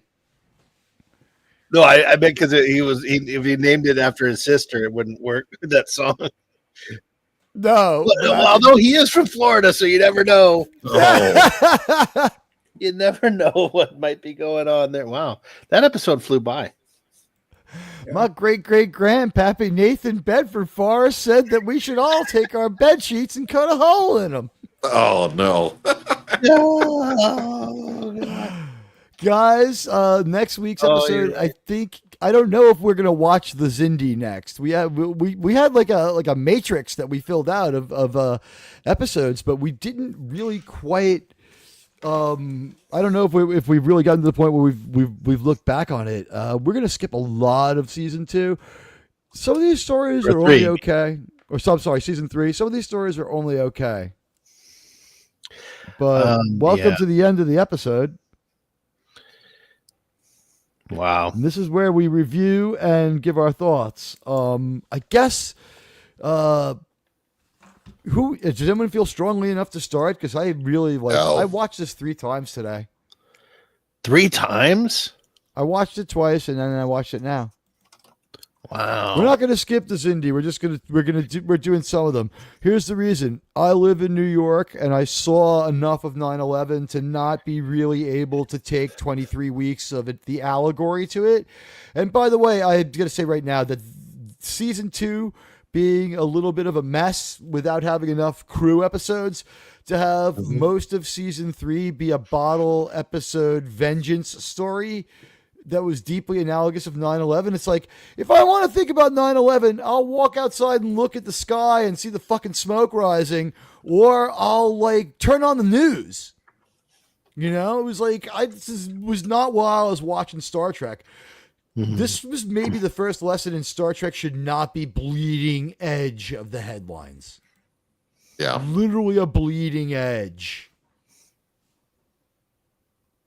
They were trying to do the Law and Order thing a little bit there, right? Where they try to make that episode as fast as they can. Whether it needed it or not. Yeah, they've been trying to push the pacing a couple of times, right? Germ found the other episode had a 10-minute gap in it. The guy pushed the pacing too fast. That's the whole reason for the bad Phlox stuff in Regeneration. I enjoyed Phlox as much here as I disliked him in Regeneration. So the next episode, Jonathan Davis is making a passionate case that he wants to see. He thinks we should watch the next episode, which is called the Xindi. Oh, you mean right now? Not right now, but that the Xindi is worthy of being watched, and he may in fact be right. Well, I think it might be important to establish them. I mean, it is the first episode of season 3, too, to be fair, and it. You know, I mean, I don't think I'll have to go back and watch it, but I think there's a good point to be made that we should see it because it does introduce them. Are you questioning my judgment? You're reduced 2 steps in rank. Return to your station. Yes, Commander. By the way, did anyone notice that when Saval was giving to Paul the bring down order, he phrased it the way Romulans usually speak? It would be best. That's a Romulan turn of the phrase, if I remember. It would be best. Let's see how our poll is going while we consider our votes. And then, after I look at how you guys have voted, we'll give our opinions on this. And then you guys, obviously can continue to vote. So far, we can render judgment now on season 2 of Enterprise. What grade did people give season 2 of Enterprise? We got 23 votes here. Highly scientific. The A 22%, B 48%, C 17%, D F 13%. Yeah, don't get me wrong. I'm not saying that this is not a worthy Star Trek show. It's really good. Someone just voted. All right, one more minute. Vote now or forever hold your peace. It's not like it's a bad story. It's not very Star Trek-y. And it's not like there's not a lot of good episodes. Half of them are pretty good. The thing is, I guess if you've smelled the aftermath of 9/11, I don't even think I could describe it. Imagine somebody having a barbecue that got out of hand, but with a lot of beef, and then they threw their computer on top of it. Ew. And the city smelled like that for about 4 months. The whole city. And, you'd drive through and you'd come home and your car would be coated with a film and you'd be like, it's people. That's why we're not doing the whole 23 weeks of contemplating 9/11. I don't have it in me, guys. I'm sorry. I don't have it in me. I'm an imperfect captain. And in this one, you know what? If I could do a few weeks of it, but if we were to do 23 weeks of me reflecting on 9/11, first of all, we would be ending right about on 9/11, where I'm a little bit of a mess anyway. I had friends who were in the area of downtown Manhattan. I have a lot of friends who worked in downtown Manhattan. I have family members who were firemen that day. Okay, enough said. I have, a lot of emotion about that day, and we could all listen to me every week, have a meltdown, and say it. I'm only going to say this one once so that I can get it out of the way. I've said it a few times, but I'm just going to put this one in a neat little bun, and I'm going to try to not say it again. I will never forgive George W. Bush for not using nuclear weapons in retaliation for what was done to my city. And if anyone ever does anything like that to America again, that should be the only way we should answer them. And if we get it wrong, well, someone fuck with us and we'll nuke the next person. But don't ever fucking try that again. I think that there were less people in the area where we would have used a nuclear weapon than there were in downtown Manhattan. I think there were less people in the area where we would have used a nuclear weapon than there were in the towers. And what's the upside of 9/11? That a few weeks later, for a while, we were united for a little while to do a bunch of things that have led us down a terrible path and led us to a situation that's terrible now. It's just reinforcing a lot of stuff that I just don't like to think about. And also, there's nothing wrong with being skeptical. There's nothing wrong with questioning things, but modern, really farcical, profiteering, second guessing off of people's pain was also born on 9/11. I also would have to relive some of the people who made outrageous statements about 9/11 and just outright lied. All the false prophets and all the false charities, all the people who got into trouble for it, all the unpleasantness. It was a despicable time in our country's history that is best forgotten about. I'm sorry if I'm letting it down, and I really do apologize from the bottom of my heart, but I lived through 9/11, the screaming, the sirens, the fire, the funerals for 2 months. I had to watch this episode twice just to get numb enough to the emotions to deliver it like this. Because I was telling a lot of the crew to shut the fuck up, especially Mayweather. I was like, Prideweather, shut the fuck up and get the ship home. It's like, the captain knows that a star looks like Prideweather. Shut the fuck. Why are you offering an opinion, Ensign Prideweather? And if you're not going to make him Lieutenant Prideweather, why is he at a fucking senior staff meeting? You need your pilot there? He makes the ship go. Shut the fuck up, Travis. Go back to the helm. I question Archer's fucking command style in this. And I would point out that The writers do too, because when we come back for the Xindi, I don't know if it's in that episode or the next one, but we're going to start slapping a few people down next episode militarily. Archer's he's got a new hairpiece, or they get a new hair designer, a new hairstylist on the show. He starts walking around with that waxed down Caesar. I'm telling people, right? I'm honest. Yeah. Archer's going to show up with a waxed down Caesar, and he's going to tell everyone, including his friend Trip, to shut up. It wasn't the greatest episode. I guess Estefan says some people estimate that 10,000 were on the the watch list during that period. Yeah, okay. Nothing like that. I just hope it doesn't happen again. No town deserves it. No town. I mean, something like that will probably happen again in our lives, but probably not. Hopefully not in America. Like, there's a couple of other countries that would willingly do that to each other. I guess the biggest danger is that someone would do that to us, hoping that we would blame someone else, and they would be sitting there laughing, which is something that Archer should have considered. Like, if someone could tell, like, the time travel tale to Archer, by the way, like, why wasn't he suspect of that? It's like, how do I know you're not punking me to go attack the Xindi? There are people, Teag, that would say that did happen again in a small country on the other side of the world, in fall. A couple years ago now. Okay. Can't get into it more than that. But yeah. There have been other attacks, but I mean, I don't think there's ever been another ginormous structural collapse. Oh, no, but yeah. We haven't seen anything done with airplanes. And I want to be honest, I live under the flight path of like 3 airports. Do you know what a week without airplanes was like? That sickening silence. Yeah, that was weird. It was so weird. And you know what? Like, the thing is, they want you to ruminate on 9/11 through the lens of Star Trek. And I will say this, they did better than anyone else who addressed it. There were movies right away, and I'm like, why the fuck are you trying to make money off of 9/11? With Star Trek, it was like they already had a show. So, it didn't do any harm to address it. But, like, we're seeing right here the problem. We're pulled off topic from Star Trek to talk about 9/11. So let's start with JTKirk. JT, you've had a pretty full day. But guys, if you just got here, if you didn't see this, I feel like that our audience, a lot of people may not have been here. I would like to maybe get people to a chance to see it. We got a 47 sent a greeting. It was JT's son's birthday, and we got birthday greetings from a very special guest. Here they are on our stage now. Sir, could you come to Michigan tonight? Sir, this is my son. I'm so proud of him. He's better than I am. Sir, could you give us a name?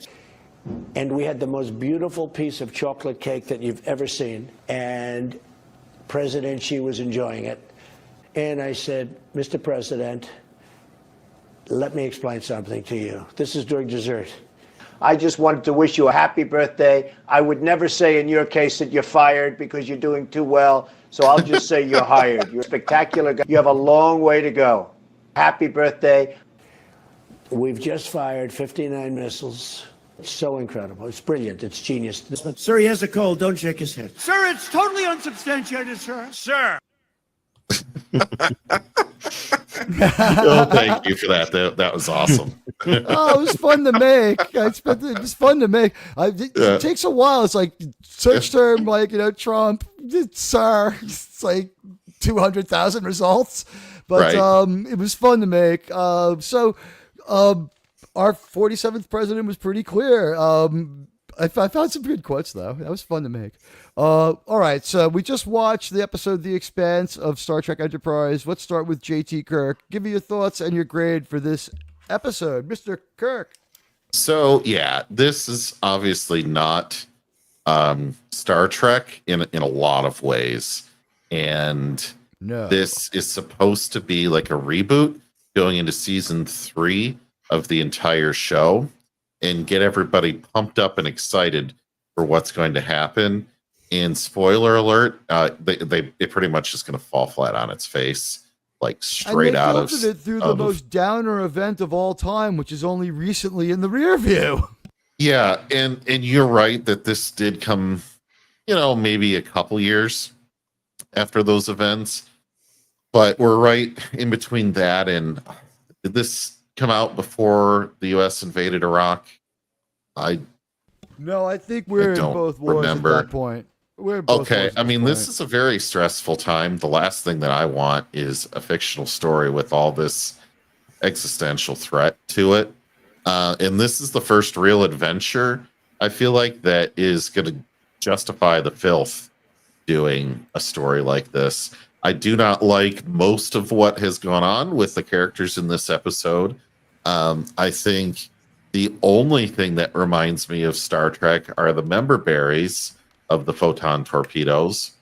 I thought that the weird horror movie that they played Captain Archer was inappropriate to play in this setting, because I don't believe that that's Star Trek either, right? That's totally some other show, some other place, not here. So what did we do? Did we go explore new planets? Did we look internally to try to better ourselves? Did we improve upon our morals at all? Did we meet a new species? Did we have diplomacy or a negotiation episode? Did we discover new technology? Did we go where no one has gone before in some other way? The answer to all of that is no. So it's just not Star Trek. I don't think that this show is structured well to do this type of story. And they're going to head into some really choppy waters where they lose a lot of the audience that they've had up to this point. And I think that this is the fault of CBS or UPN, whatever they're calling Paramount, that whole, whatever you want to call it, dragon that keeps morphing. Yeah, every 5 minutes, they change their name, right? I think this is Les Moonves in all of this crap that's coming from there, where these people have. It's almost like they never met Gene and they never watched the show, and they're using it for a purpose that they want and not to make a great show, right? It's like what they've done to Doctor Who in the last since it's not that bad. It's not as bad. It's still watchable. No, maybe. Although, okay, well, but I'll just say I hated this. F. Wow. That's all I need. Yeah. For Gene Roddenberry, as far as his vision versus this Star Trek, this is Vengeance Trek is not. This is a very unique Trek. This is a Trek like no other. So yeah. Okay. So JT gives it an F, and I don't know. Do you want me to? You want to beam off now? Or are you gonna hang out for a while? I'm gonna get going. Sorry. All right. Folks. No, I get it. I have to get to bed. No problem. Real quick, out of 100, what do you give that? I know it's F, but what's your grades number score? Let's see. I'll give it a 57.69. That's not that bad. I guess there was some. It was retentive. Because it was as good at giving as it was receiving. Yes. All right. All right. Get back. That'll help you sleep. I had the phaser set on low stun. So, you can just give him a hypo. Happy birthday to your son. Thank you. If only your wife could have held out 2 more weeks, he could have had the same birthday as Trump. Right. Wait, Admiral, just give him one of those little red pills you gave me last week. He'll sleep. I'll have Dr. Bashir drop by your quarters. Take it easy, JT. All right. Good night, everybody. Derek, Thank you. Thank you, panel. Thank you, chat. Thank you, Admiral. Take care. Bye. Bye. Happy birthday to your son. We have deposited JT on the planet below, which brings us to Resolute Germ. Resolute Germ, are you ready to go? Yeah. I'm not as critical as JT was. Everything seemed okay, but not really interesting. Since I know where it's going, it's gonna take it down a little bit. But there was nothing really technically wrong with this episode, so I gave it a C. Oh, cool. Out of 100, probably 71. 71. Cool. Any call outs? Is there anything that you particularly did like or did not like about it? And any standouts or comments? I like that they finally got the photons. Those ordinary torpedoes were getting annoying. Mm-hmm. Yeah, the goofy missiles was only cute for a while. Yeah. The ordinary missiles worked in a goofy kind of way. Cool. All right, so Germ gives it a C. Sean, it's your turn. I'm gonna go way opposite of what JT did. I give this episode a B plus. I give this an 87. Understanding that we're not getting science fiction. I'm understanding that. Even that's considered. And the things that bother you. It was suspenseful. I think the writing on this was good. It was it was adventurous. It was I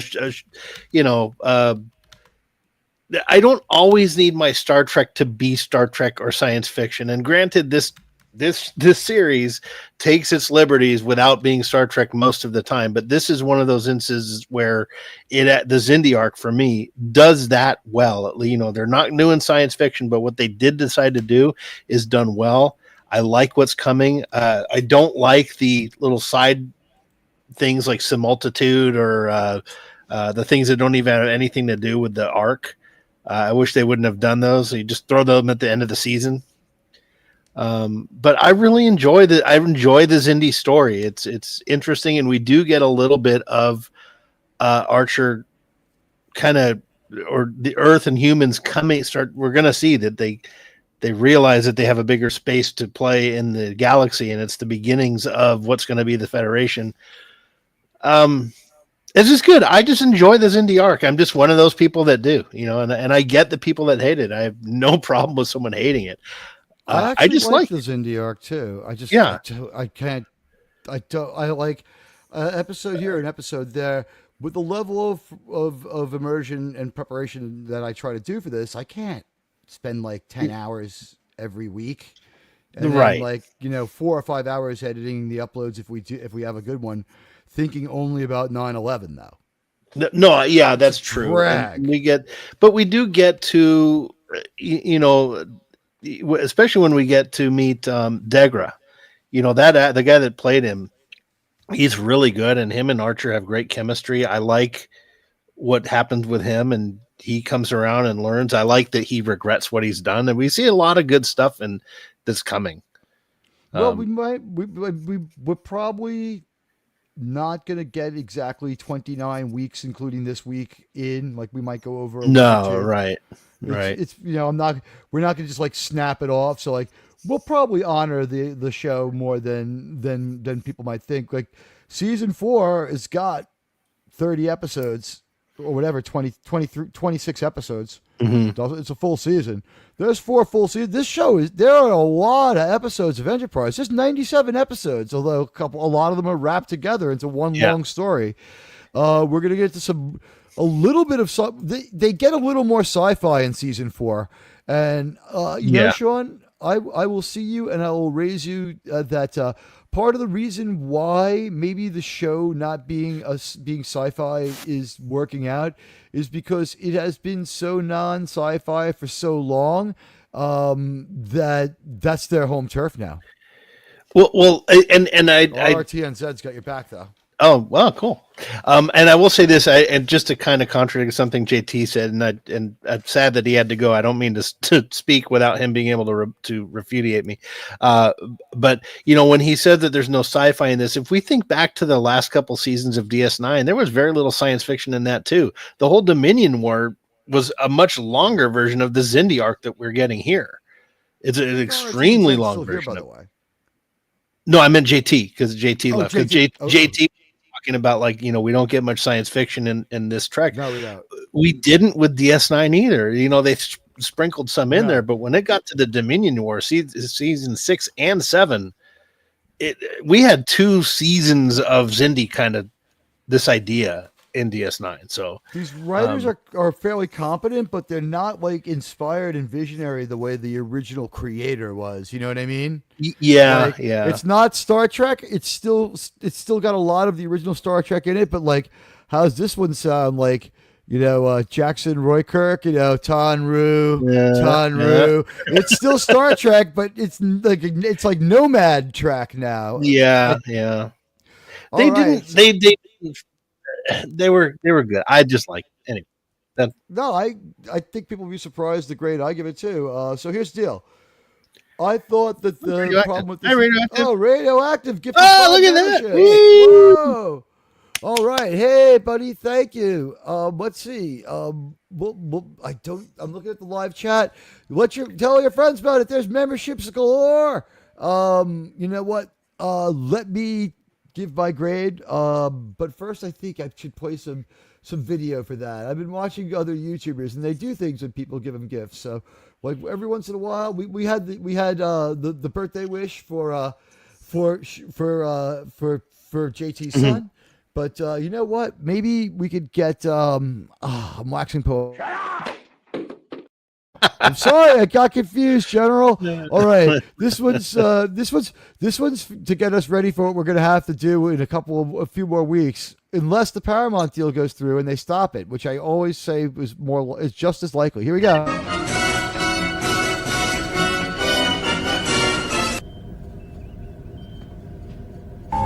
Insufficient sensor data. Incorrect. 10 fucking grueling hours. Picard speaking on our behalf there. It's 10 grueling fucking hours. That just ruins Picard. Just when they said that he drops an F-bomb. Come on. And not even like in a way that was like not in a moment of passion, and now he's a robot anyway, so why? Yeah, it's not like, one time Vash and I fucked. It's not. He doesn't say that. I remember this one time I was having sex with Vash, and the Q appeared.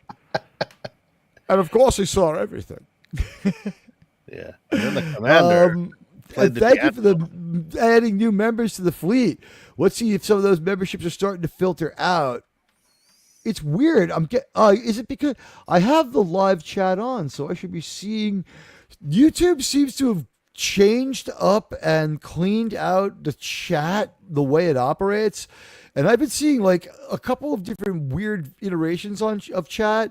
Like when I watch some people, like as their chat rolls by, like in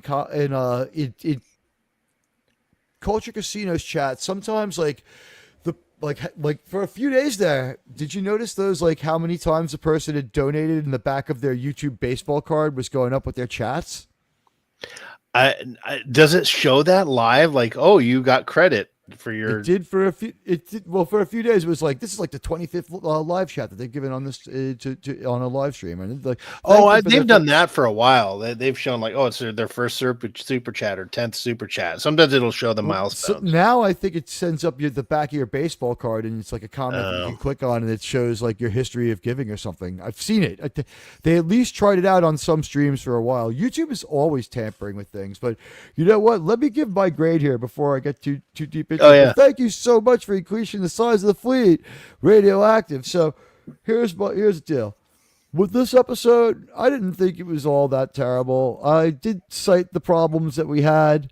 The problems being that we introduced like this super powerful, mysterious alien group that attacks, that the analogy is too heavy-handed, it's too close to the edge. I do not think this is Star Trek. But it was an all right action and adventure space sci-fi story. I give it an even B. I give it an even B. An 80 or 8 yeah, or it was pretty. The things that I didn't like were only about 20%. I felt we could have written out the Klingons, and just having like the shadowy smoking man from the future I'm so sick of him. Can we just have somebody else explain to people why the future's going to change, or give them the information? It's just like Silic could have just shown up and been like, some people told me some stuff you need to know. Or how about Shran found out? We know. Yeah, they could have done it a bunch of. Yeah, they could have not had the temporal cold crap. I would prefer they get it from Shran. So I do give it a B. So better than Germ, better than Sean, not as good as better than Germ, better than JT, not as good as Sean, who gave it a B plus.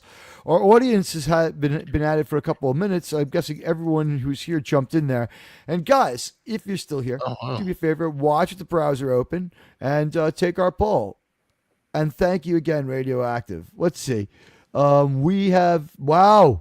It's a lot like it is here. There's some division on this one. Yeah. It's even though. There's not even a bell curve. It's just flat. Well, DF is 14%. So that's no, I know, but like the A, B, and C are just 29, 29, 29. Yeah, it's a cliff chart. It just drops off. Wow. I would be interested to see when we get a few more votes. Guys, vote them if you got them. And also over on Rumble, I guess I should check over there and say hi. Rumble folks, it's good to see you. How you feeling? How you doing over there? Let's see. Over on Rumble, hey, Victor Fontaine gave us a $20 Rumble rant. Thank you, Victor. Oh, Fontaine. wow. I'm sorry that I didn't look over there. I'm so sorry. But Victor just like he doesn't dig YouTube anymore, and like I think the fact that I'm not the most attentive guy to that site is I do this one just for Vic. Honestly, a few people have expressed that they really, really dislike one of the platforms we're on, and that they would prefer anything but to be there. So Victor Fontaine with a $20 rant. Thank you so much. Hail Admiral Teag and the panel. Keep on saving Star Trek on Saturday nights. And you know what? We will. We're going to. And we're going to have another episode next week that I guess it's like the only historical event next week is the invasion of Normandy. There's no holiday on the next Saving Star Trek after that. It's a train wreck of holidays. It is a pile up of holidays. We have like about 4 nominal holidays that week. We have Flag Day, Pride Day, Father's Day, and Trump's birthday on the same day. So we're watching Horizon on the 14th because of Pride Day. Germ's idea, and we can't beat it unless we just watch the episode of TNG where Riker has that like weird relationship. I don't know what else to. I like that episode. I really like it. John gives it a C, huh? I'm looking through your comments. Well, John, we have to watch Horizon because it seals the fate of. By the way, this is possible. The actor, it just seals his fate there. Like they should have just let him go after that horrible episode. He is kind of one, but the thing is, some people did pick up memberships who didn't have them, and there were people who did not have memberships who are here. So I don't think everyone necessarily has gifting turned off. It could take a moment, and some of the people who got them may not have commented yet. It wasn't saying who got them either, but like I think Istophobos got his on Thursday. Some people were saying they got them that night, so I'm fairly confident they'll go out, and if not, people will get their money back. It's cool. If that's as much as the community will support, then that's as much as the community will support. But if you want to X out that we're live, probably would get some people here who could possibly get them. The other thing that doesn't bother me is this. The last 2 episodes of this show have gotten 300 views after the fact. And I thank everyone who does that. I really, from the bottom of my heart, it really moved the needle. And it's starting to make us the Star Trek show of record, really on Enterprise. There's not a lot of people out there who've spent time on Enterprise, and most people start on TOS. And it's interesting the way it all came together with the show we start with. I had just done a watch with Broken Bow, and I did a discussion with Snail, and 4,300 people watched it. Wow. Yeah, it was pretty popular. So also, when what happened, we were up to Enterprise on the Saturday night Star Trek traditional thing. We were up to Enterprise. Well, we were just about to finish Voyager, right? You had like 3 weeks tops. 3 weeks. Yeah, we just didn't get to see Endgame. And wow, 3 people have joined the channel while we've been live. I want to thank everyone who took the plunge, and we're at 2486 now. And if you're here and you haven't, Istaphobos should have it like, dude, you have to turn on gifting. There's memberships out there, Istaphobos. I'm going to make a member video. I'm not a member and you didn't get one. It's YouTube delaying. Oh, it is? Okay. Yeah. Is YouTube been delaying memberships like across the board? I'm not sure. But I just checked it. It's not giving them out. So it's something on YouTube said. Well, the gifts are still appreciated. Hopefully they'll go to people and they'll see them, and then they'll watch the members only content. Hey, you know what? If you end up getting your money back because people couldn't join the thing, then you end up getting your money back. It's fine with me. We come here to put on the best Star Trek show we can, and if we can create a lot of members, that's great. I am fully confident that they'll go out, because what will happen is people watch the show later. This show is one of the most rewatched things that we have. People just rewatch my show. The weekday shows get a lot of rewatching. The least watched weekday show is Thursday, Thursday night, only because Friday's show is only 14 hours later. But like 50 more people watch the Thursday show like some weeks. The Friday afternoon show does really well because there's not another talk show until Tuesday. The Tuesday talk show did like 160 views and like another 50 afterwards. People like to watch the shows afterwards, and I thank all of you. And I think it's because we put on a cohesive show, and I'm really proud of the work of the panel, and the format that we have, for all its flaws, is pretty good. Is there going to come a day where like it's just not tenable to be able to have the watch part of it? We're seeing it kind of fraying tonight with a lot of people expressing frustration with the theater. I don't know what to tell you. Sooner or later, that denial of service attack is going to happen. How it's been around this long? Uh-oh, he muted himself. Maybe it's another sneeze. No, anytime I touch my microphone, this USB mic disconnects and mutes me on the bottom too. So first I have to fix the wire to make sure it's in there right. Then I have to turn the microphone back on and make sure that it's like re-recognized it. I'm not so wild about my Blue Yeti. I'm looking forward to using the Samsung, but that one seems like you have to eat the microphone. No, you mean the one I recommended to you? Yeah, I bought that one because I was afraid there might be tariffs. No, you don't have to. Oh, no, to eat it, like you mean be close to it? Yeah. Like no, I'm about 6 inches away from it usually. Yeah. All right. I think it come through okay. That works. My new microphone stand will work with it too. Anyway, what is that, like a shotgun pickup pattern, as they say? I don't know. I kind of have it. I can share the. I can like show my pretty face here. Show your pretty face. So. Ooh. It's about this far away from me. Hold on, wait. I got to put on the. If I want to do that, I need these. Sean has been at the party store with a few drinks in him. There you go. You're ready for your quinceañera. This was part of my. I made a Doctor Who survival kit.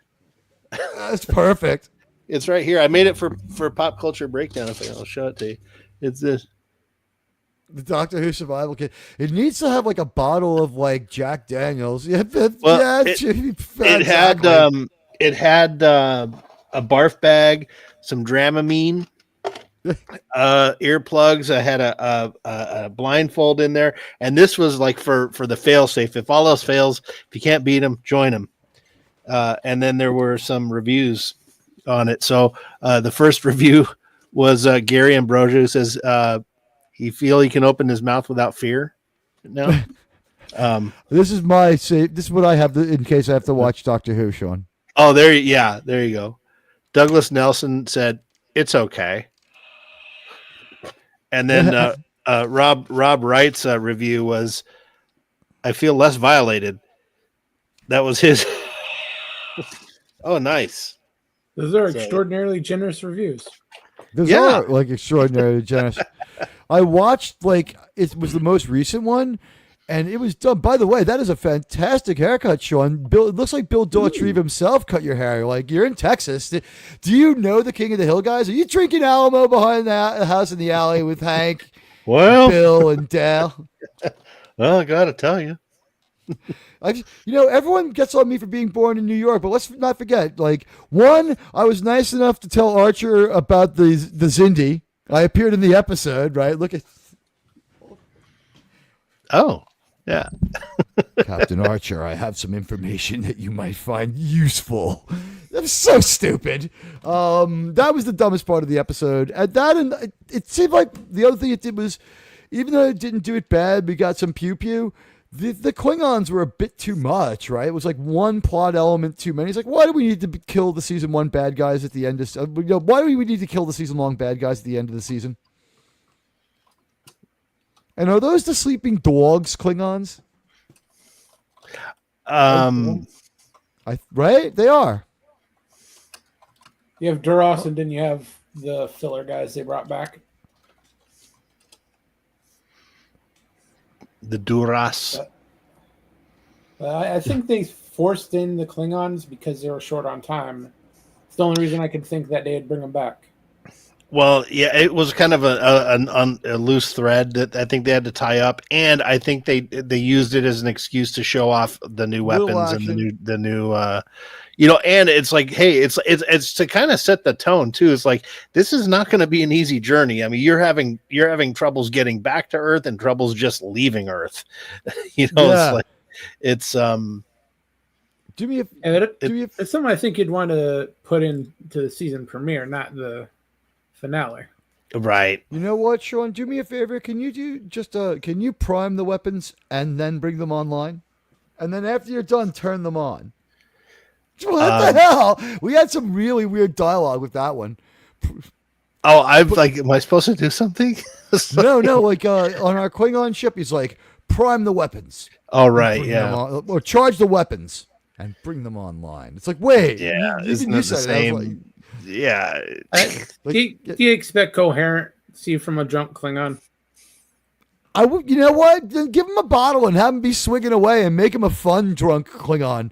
Mm-hmm. This episode was short on fun. It was short on fun.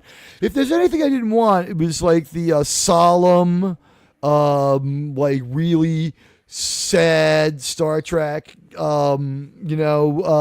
lecture, almost bringing on a lecture, and almost a don't tell me how to feel sort of feeling towards this at the time. It didn't make me excited to see more, even though I watched it. I was like, oh, we're going to allegorize this for a whole season. And the thing going through my mind is did they just set up a season-long quest, exactly the same quest as the show Crusade and Star Blazers? And then, when RRTNZ said it today, and I rewatched Space Battleship Yamato, a.k.a. Star Blazers, it was beat for beat. The message from Iskandar that tells them about the wave motion engine is exactly the same as Silik showing up to tell them, Admiral Teag from the future is in Shadow Zone and he's going to tell you what's going on. What's Germ? Am I right? This is a little more in your wheelhouse. It is very close. Message from Iskandar close. I mean, that was crazy. And the Marines on the outer planet. I can forgive the Marines because you have to have some type of military presence, and they are both kind of. But it's generic. From Star Blazers. It's from a different season. It's from the Comet Empire one, I think. But don't they pick up a bunch of Marines on the planet beyond Pluto called Brumus in Star Blazers? Again, I can forgive it because they are both represented very generically. Are you surprised at how much I know about Star Blazers? A little bit, yeah. Captain Where can Avatar you watch it? Was an early inspirational figure. It's on YouTube. I think you can find it on YouTube. Oh, really? It's easy. Yeah, it's orderable. Amazon probably has it. The thing is, there's 5 or 6 versions. Don't watch the live action version. The episodic version, it can be painful if you get it the wrong way, because when they put it on TV, it's a 90-minute movie. So when they put it on TV, what they did was it was 7 minutes long for a 21-minute runtime. So it was 7 minutes of recap, which was just the entire previous episode. Then 7 minutes of this week's episode. And then 7 minutes of preview, which was just the entire next episode. So you watched every part 3 times. Are you talking about the redo? I'm looking. There's one they made in 2019. Or are you talking about the original? The animated redo, I think they just redrew the animation cells, kept the voices and the music. So that one I would sign off on. I watched that one with Jerem. The only thing is it doesn't have the song. There's the Japanese is the song. whole thing. It can't get it done. The song is the best, man. You have to, before you watch it, just Google Star Blazers karaoke. It has the song, and it's just, the song is, it's a great song. It's a fun song. It sets the tone. It's in the 80s spirit of having the song set the tone for the movie. And wow, I wish I had the live count on. People are joining left and right. We're at 2487. Wow. We watched a movie from 1987 where we've improved somewhat on that over the course of the day. Hey, Phantom Outsiders, Star Blazers song is a march. It basically, it's a military cadence. It's a fight song. It's kind of a fight song. It's reminiscent of like a soccer team song. I'm going to put the link in the chat so people can watch it later. I'm going to ultimately what's going to happen is everyone's going to check out for 2 minutes to watch the theme song. But why don't I do this? If I'll drop the link back in, and we can go to the theater and we can watch the Star Blazers theme together. $21.99 is completely new. It does not have much of the themes and incidental music. Germ's the one to ask. How do you find the Star a narratively fulsome Star Blazers in English where the Doctor's good cheer, he's actually drunk. They marketed it to kids. It was more of an adult movie than they let on. I'm not sure where to stream it. I've been looking for the original Star Yeah. Blazers for quite some time now. I can only find $21.99. Hey, Admiral, is the song that Daichi Hayayetu Keyo Boku no Kokuro no, that was from Revenge of the Nerds. Remember the tricycle scene? No, I thought you were singing Mothra's song. No, it was I got the words wrong, I'm sure, but it in the original Revenge of the Nerds when the Asian guy they had to get drunk and ride the tricycle. And they gave him something that he wouldn't get drunk, and they started singing the song Daisy or Bicycle Built for Two, but it was in Japanese. Daisy,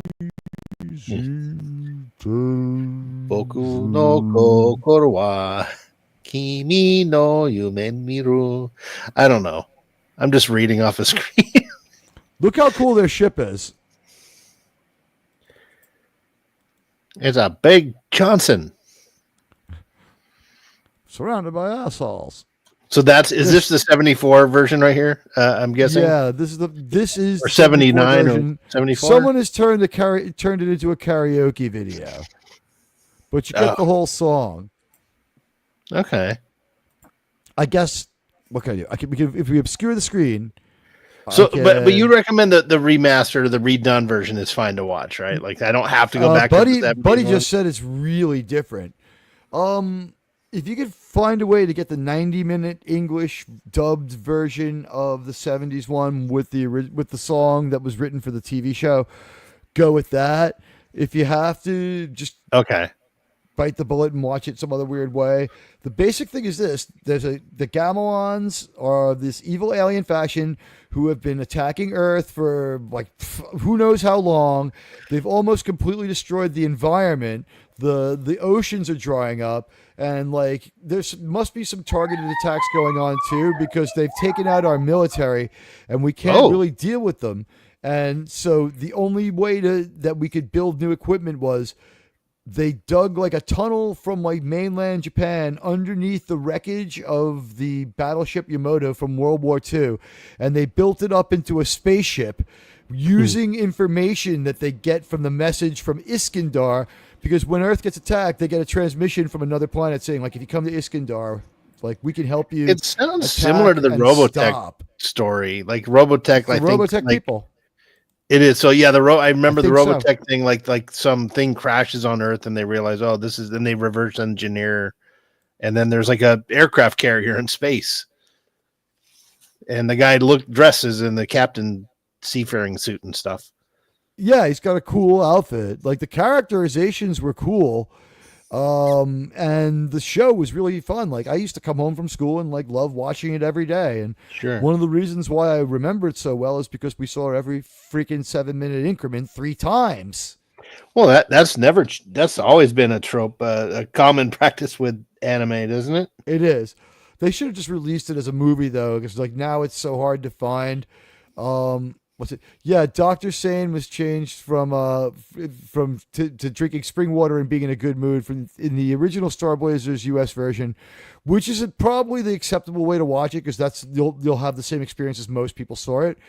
In the Japanese version, it's like he's an alcoholic because of all the bad things that have happened, and everybody's story is pretty dark, and everybody's life is pretty dark. Like J.J. Abrams would have loved this, except that it's much better written than anything. It's so much better written than Kurtzman stuff. It's a Star Trek level concept. The concept is Star Trek worthy. And like the idea that they built up like this abandoned World War II battleship that was destroyed and on the dry ocean bed that dried up from the bombardment of the radioactive meteorites. It was so cool. And when the ship takes off, and like their ship just looks really cool. Like their ship is cool looking. What it looks like he's got the Unicron thing going around it in the circle. I forget what this was in the story. It's like,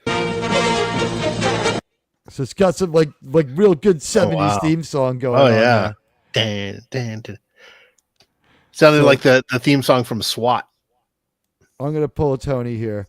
Let's see. Someone has karaoke this, so I could do it. I was using this to try to sing the song parody, but here we go. It takes like 20 seconds of music before the lyrics kick in. We're off to outer space. We're leaving Mother Earth to save the human race. Our Star Blazers. Nice. Searching for a distant star, headed off to Iskandar, leaving all we love behind. Who knows what dangers we'll find? We must be strong and brave. Our home we've got to save. If we don't in just 1 year, Mother Earth will disappear. Fighting with the Gamelons, we won't stop until we've won, and we'll return, and when we arrive, the Earth will survive with our Star Blazers. Bam!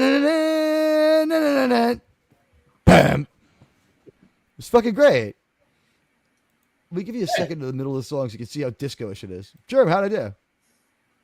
Very good. Earth will disappear. Pretty good, right?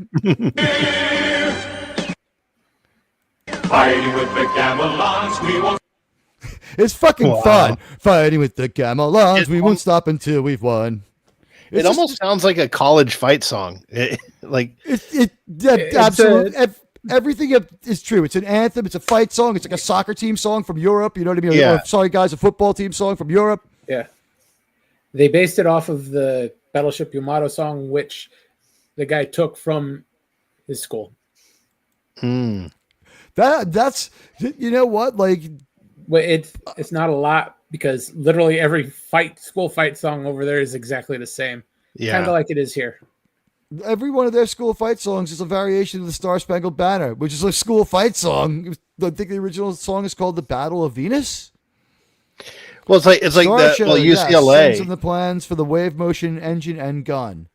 Yeah, UCLA's got a great fight song. It's "We Are the Pussies from Westwood. We got our butts kicked by Michigan." Da, da, da, da, da.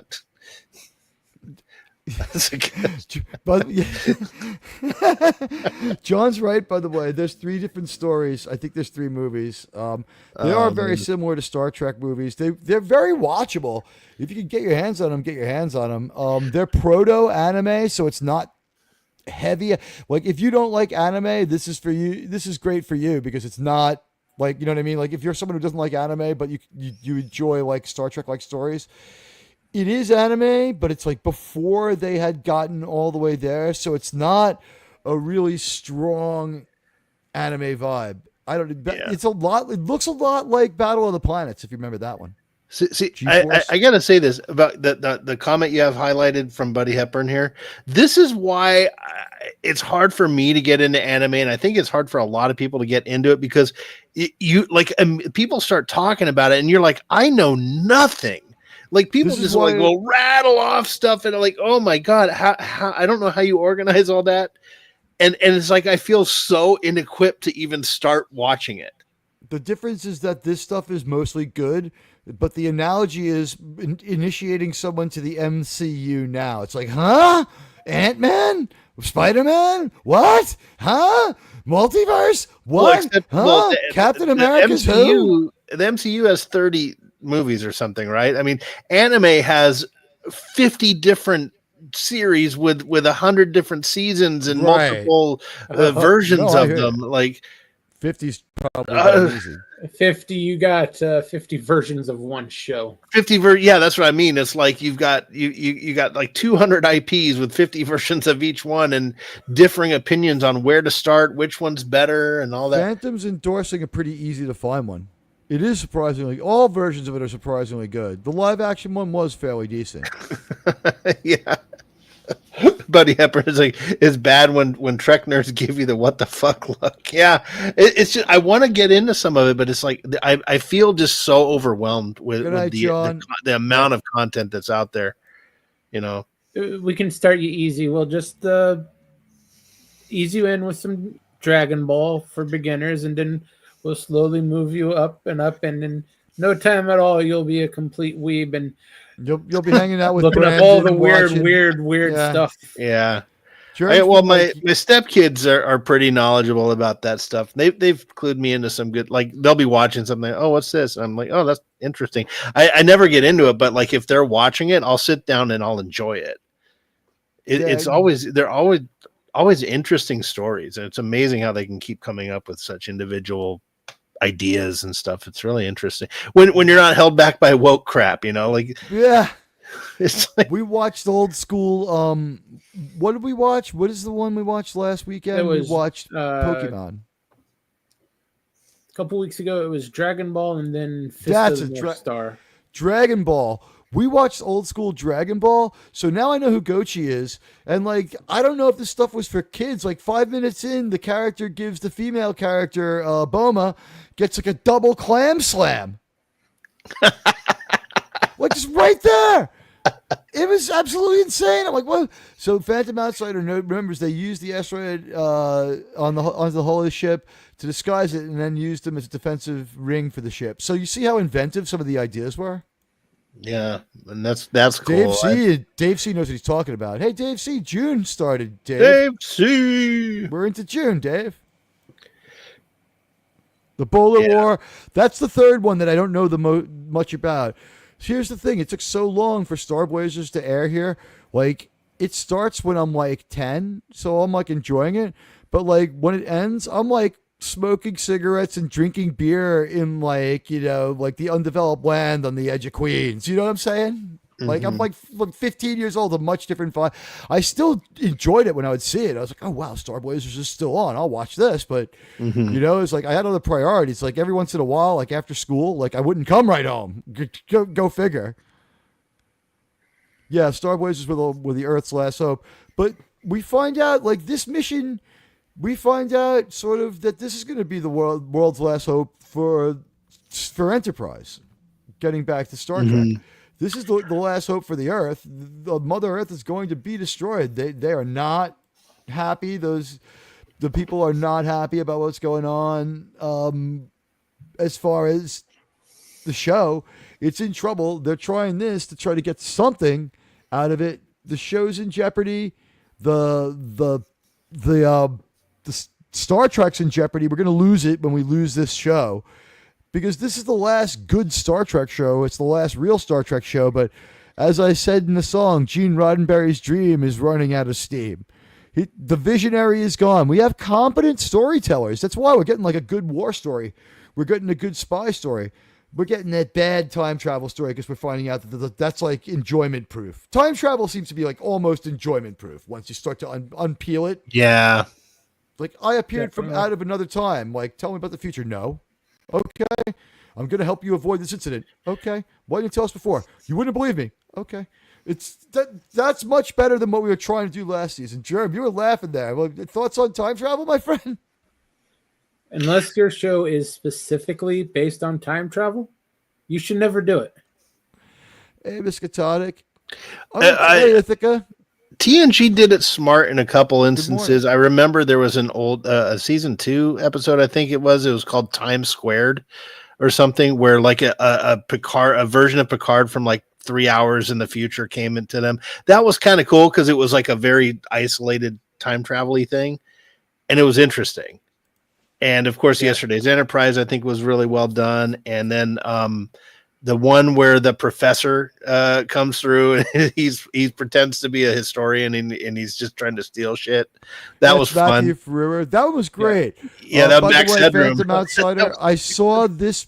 How weird is it that about 4 years ago I saw that specific episode where we found out that Sandor's arms are bombs. Sandor is their Spock. And Miskatonic, it's good to see you, man. Hey, Ithaca, hello. Welcome to the show. Ithaca, it's good to see everybody here. Welcome to the show. We didn't give this one. This one was all over the place, and this storyline divides fans. The grades were F from JT, a C from Germ, a B+ from Sean, who had a good time with the episode, and I gave it a B. But I had to watch it a couple of times to get over the initial emotion, and that's part of why we're going to kind of fast forward a little bit through this season. The heavy 9/11 analogous ones, unless they're good, like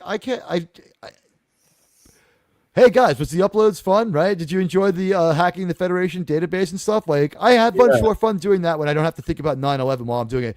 Like, I always also watched the news footage of 9/11 to see if there was anything worthy to put in there. I'm like, I don't want to fucking think. Nah, yeah, you don't want to do that. So, are we closing the poll? Are we calling this a closed poll? How many votes do we have? There are 13 votes, but we have 11 people in the chat now. So. I'd like to see us maybe get up a few more. Like, I would say we just had a few A is people arrive. Morality here, though. A lot of people are going to end up liking it. It's weird. Here's the thing: we have bought into this vortex, and like all the ideas that we have about the original series deserve consideration based on this. The last 3 shows in a row have gotten 300 post watch viewings. And so obviously with TOS that would go up. The thing is, we might be the epicenter and the most white hot part of the Enterprise world. Like, there's no syndication for this show. It's only on a streaming service. It's not out there gaining a new audience. Everybody who likes Enterprise has basically found out about this show and listens to it at some point during the week. The last 3 shows, it's crazy. Once we came up with the format and got it down and started sticking to it and being dedicated to the format, and I think Linda Park helps us out too. Like, when you hover over the show and you see beautiful Linda Park introducing a Star Trek episode, you're going to be a little more interested than if it's just sort of there. But the last few episodes of Star Trek that we've done, 344 views for First Flight as of tonight. 349 views for Regeneration. Regeneration's not a good episode. It has as many views as First Flight. 504 watches for Future Tense. 410 watches for Future Tense. I'm sorry. I take that back. I'm sorry. 504 views for Future Tense. 504 views for Future Tense. And then, for whatever reason, Ceasefire is only 199. But we're going back now to when I think a lot of people have found out about this Star Trek show and joined for Star Trek. And I think a lot of the people who joined for 1923 just have Paramount too and started watching this show because it gave them something else to use with their Paramount subscription. And I hate to sound like the Paramount salesman, but for $8 a month, can you go wrong? Mm-hmm. Just to have access to the entire original series special edition and all the series editions. We're watching their versions of it, folks. That's the one that I synchronize the show to when we don't share any copyrighted material. You know, that was the thing, Sean. When I first started sharing copyrighted material, I'd walk around and I'd buy a videotape and I'd go home and I'd make hundreds and hundreds and hundreds of copies, right? Oh, yeah, yeah. Yeah. And I'd go like outside the movie theater and I'd be like, don't go in there. Here, take this videotape. I made it at my expense. Here, you take this videotape. It's a high quality. It's not a Samsung. I got the best one. I got the best. No, I recorded it on a 4-head DVD player, a VCR. You're going to love it. It's perfect. That was when I started chasing the dragon of copyrighted material, right? Yeah. It was a little at first, but then a little wouldn't do it. And I started getting really into the copyrighted material. Pretty soon, all I cared about was sharing copyrighted material all the time. So I got a paper route and I started buying comic books. And I would go home and I would say, sir, because I called my father, sir. I said, sir, can I have $25 in 1980s money so I could go make copies of this Moon Knight comic book? And he said to me, why are you doing that? Nobody cares. And I said, because if I make a lot of copies of Moon Knight, that'll be it. The comic will go out of business. And I succeeded. I drove Moon Knight out of business as a 12-year-old. That was one of my early accomplishments. I took exception to the. I said, this is just Marvel Superman. I don't like it. I want this to go away. And that's when young Admiral Teag was born. And I said, my dad said to me, sir, he said, because my father called me sir. He said, sir, here's $25. Go make copies of those Battlestar Galactica comics and give them to your friends. Just give them out. And I stood outside the comic book store where Nerdrotic was trying to stay in business. And when people walked in, I said, sir, here's a copy of the newest BSG comic. And look, it's Dad Man walking. Dad Man, I'm not going to stop sharing copyrighted material. So eventually what happens, I guess I'll tell the audience, it's a little embarrassing, but Sean, Germ, and JT had an intervention a few weeks ago, and they told me to stop doing it. And I couldn't. And that's when I checked into the Copyright Material Sharing Rehabilitation Center, and I have a problem. I've hurt my family. I think about all the bad things I've done. I got a copyrighted material stem and I started freebasing the copyrighted material just right there. I saw myself. And then I looked in the mirror and I said, sir, you've got to stop sharing the copyrighted material, sir. And wow, that was... But you know what? The other day I broke down and I took a USB stick and I downloaded a bunch of pirate movies and I went out in the street and I stopped someone and said, sir, take this movie. It's in the theater right now. Take this copy of Thunderbolts.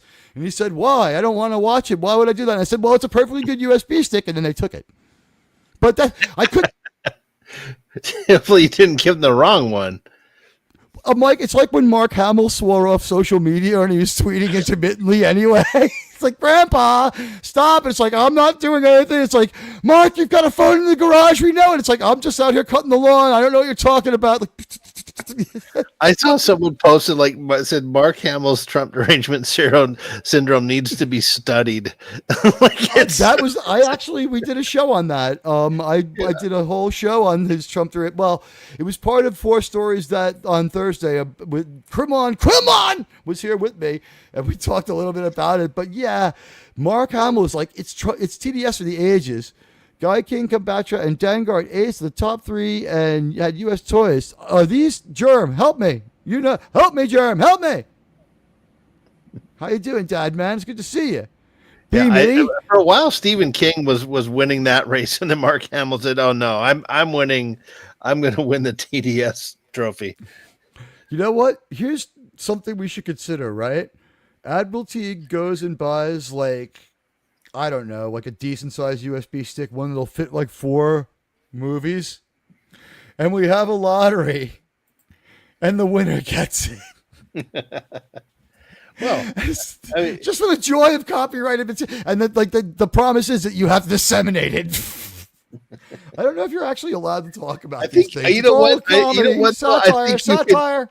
You could you probably get a RICO charge for that because you'd be dealing cross states, and it's like with I know a few people in New Zealand who would be happy to report me. Yeah, you don't want to do that. No, I'm not actually going to do it. Obviously, all this conversation is this is for entertainment purposes, and we're having. You know what? After I saw the Minecraft movie, I had a problem with block people. What? I had block fatigue. I stole that joke from the Gourd King. He's the best.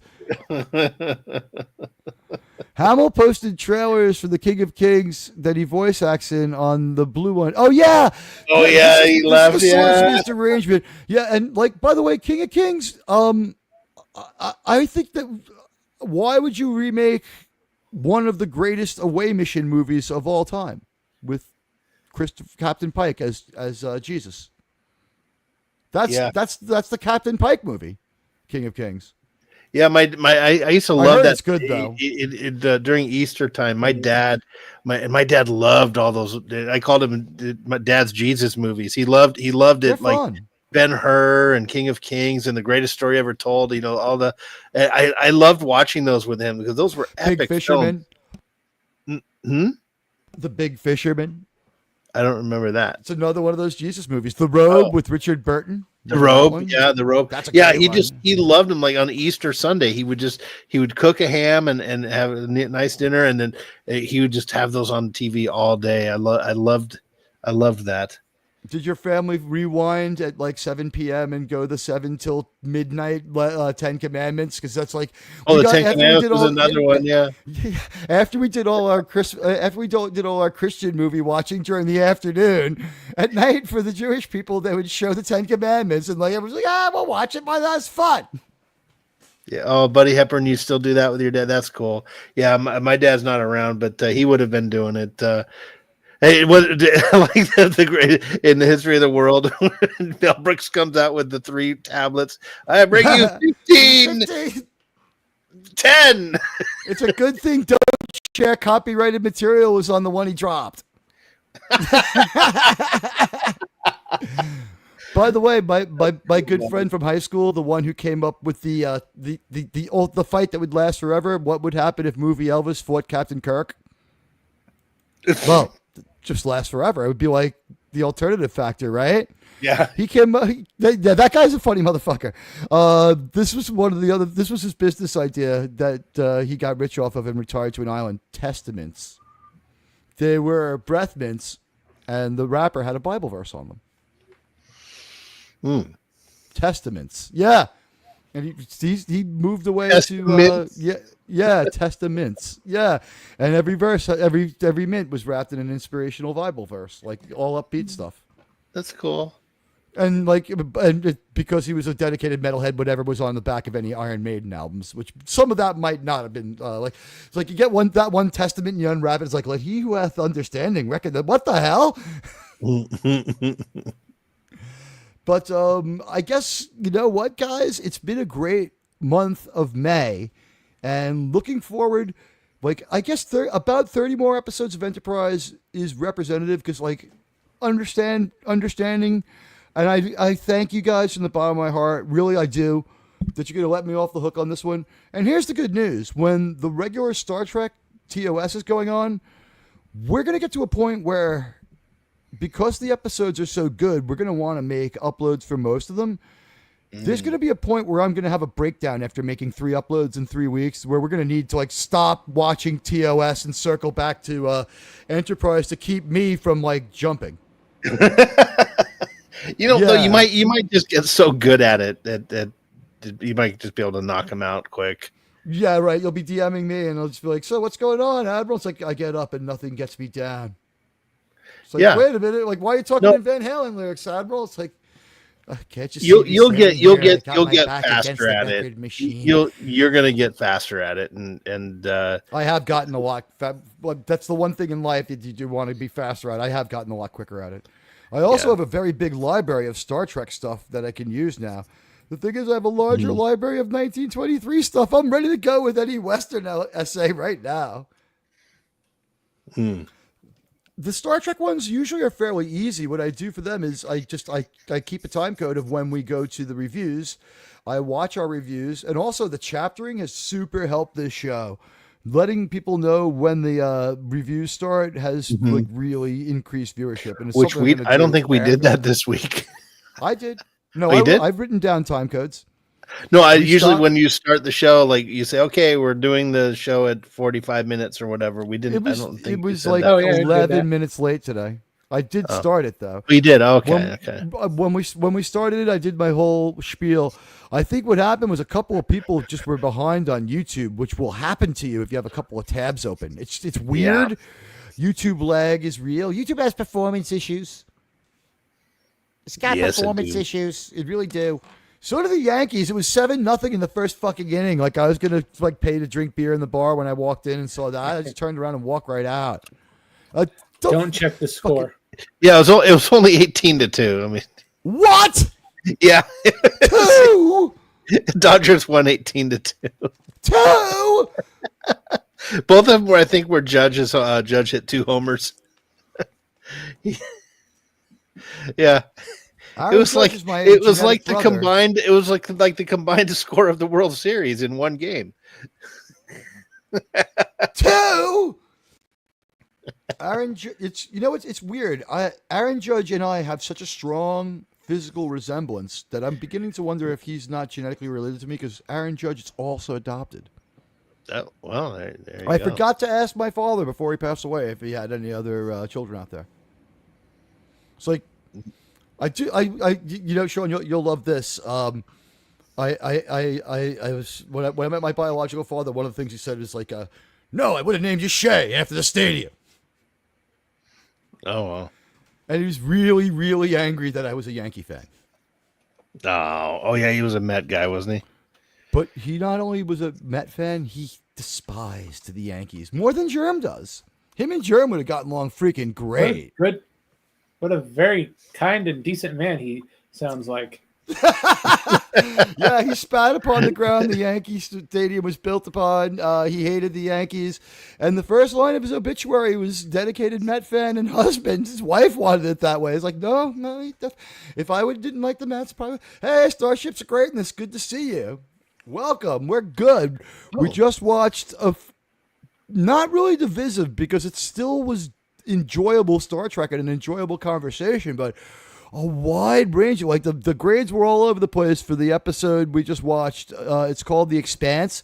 It got an F, a C, a B+, and a B. And I was at an F coming in this morning when I first watched it. There are some face-slapping frustrations in this one. And I'm beginning to think that I don't like Admiral Vaughn's acting. Admiral Vaughn? Oh, that's Vaughn Armstrong. Admiral. The actor's Admiral Forrest. Oh, okay. I think that they used him so much that it's like I see every character he played now. Wasn't he a Klingon in the first season of TNG? He's been a Klingon, and I think he's been a Klingon in this. He also was a Norsican looking kind of alien that they run into. He's been the leader of 2 alien planets that they went to. Admiral Forrest has been in 7 episodes a season. And by the way, thank God they stopped bringing back that same blonde woman over and over and over for Archer's perfect mate. That was getting so stupid. Judge hit 2 home runs. Max Muncy for the Dodgers did the same. Yeah, no, Aaron Judge is he looks almost exactly like me. It's Muncy finally hit a couple homers. Yeah, Muncy was always a home run hitting bomber last few seasons. Now he's only got 6 this year, and he's hitting 220. I guess the Dodgers didn't need to put in May. That's why there's only 2 runs were scored in the game because that guy can't stop shit when he's in there. As a Yankee fan, I was like, oh man, I hope Heat Miser's in the game. Yeah. Do you think his teammates call May Heat Miser?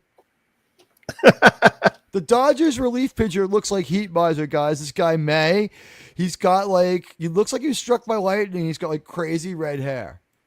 Your dad did not let's see if I could do it the way Raquel Briggs would say it. My dad did not like Mickey Mantle, even though my dad had flat feet. My grandfather unknowingly got a doctor at Mack Motors, get him an exemption to serve, while Mantle did not. Dad was non-combat, but hated Army life. Yeah, I guess Mickey Mantle should have been in like Korea, right? Or Vietnam. Yeah, I guess Mickey Mantle starts in like 48, right? He plays from 48 to 68. I don't remember. I think 67 is the year he comes up and doesn't have a year. 47 is the year where he comes up and tears his knee. Oh, okay. Here he is. Let's do it. Hold on. I'll move this over. Yeah, there he is. There he is. Von Armstrong as the Klingon in Heart of Glory. Heart of Glory is the first time we meet and really hang out with the new Klingons, and we go to the warp core and scream and yell. Yeah, like a warrior. It is to let those in Stovall Kolnor know that the Klingons have had their traits changed since the original series. They are no longer assholes. We now have honor. That's right. We're not even much like the movie Klingons. Yeah, the movie Klingons are nothing like these Klingons. No. In the movies at this point, the Klingons are batshit fucking crazy. Christopher Lloyd? Accelerating, isn't it? And now to prove I'm serious, I will kill one of the prisoners. You know, Kirk, earlier I found a super evolved maggot and crushed it to death with my hands. It's enjoyable. Right? How weird was Krug? He had that hot girl that gave him the data, and he's like, "You'll be remembered with honor." It's like, bye. So you've seen it. He did good speaking Klingon though. You got to hand it to Lloyd. Is the third Klingon John Larroquette? Yes, it is. That's where I get my insult from. Their technology, like they watch the Genesis presentation, it's like their technology is impressive. Most impressive. Yes, with the woman at the side. Yes, with the woman at the side, your child playing in the field, and the flag of the Federation fluttering in the breeze. Get back to your station. Build me a time machine. Wait, I'm in one. I'm in a time machine. Wait a minute, this is weird. Fun of that. I saw someone did a like a thing. Like, did you notice that Christopher Lloyd something about time machine? Same year, he's in 2 time machines. Yeah, interesting.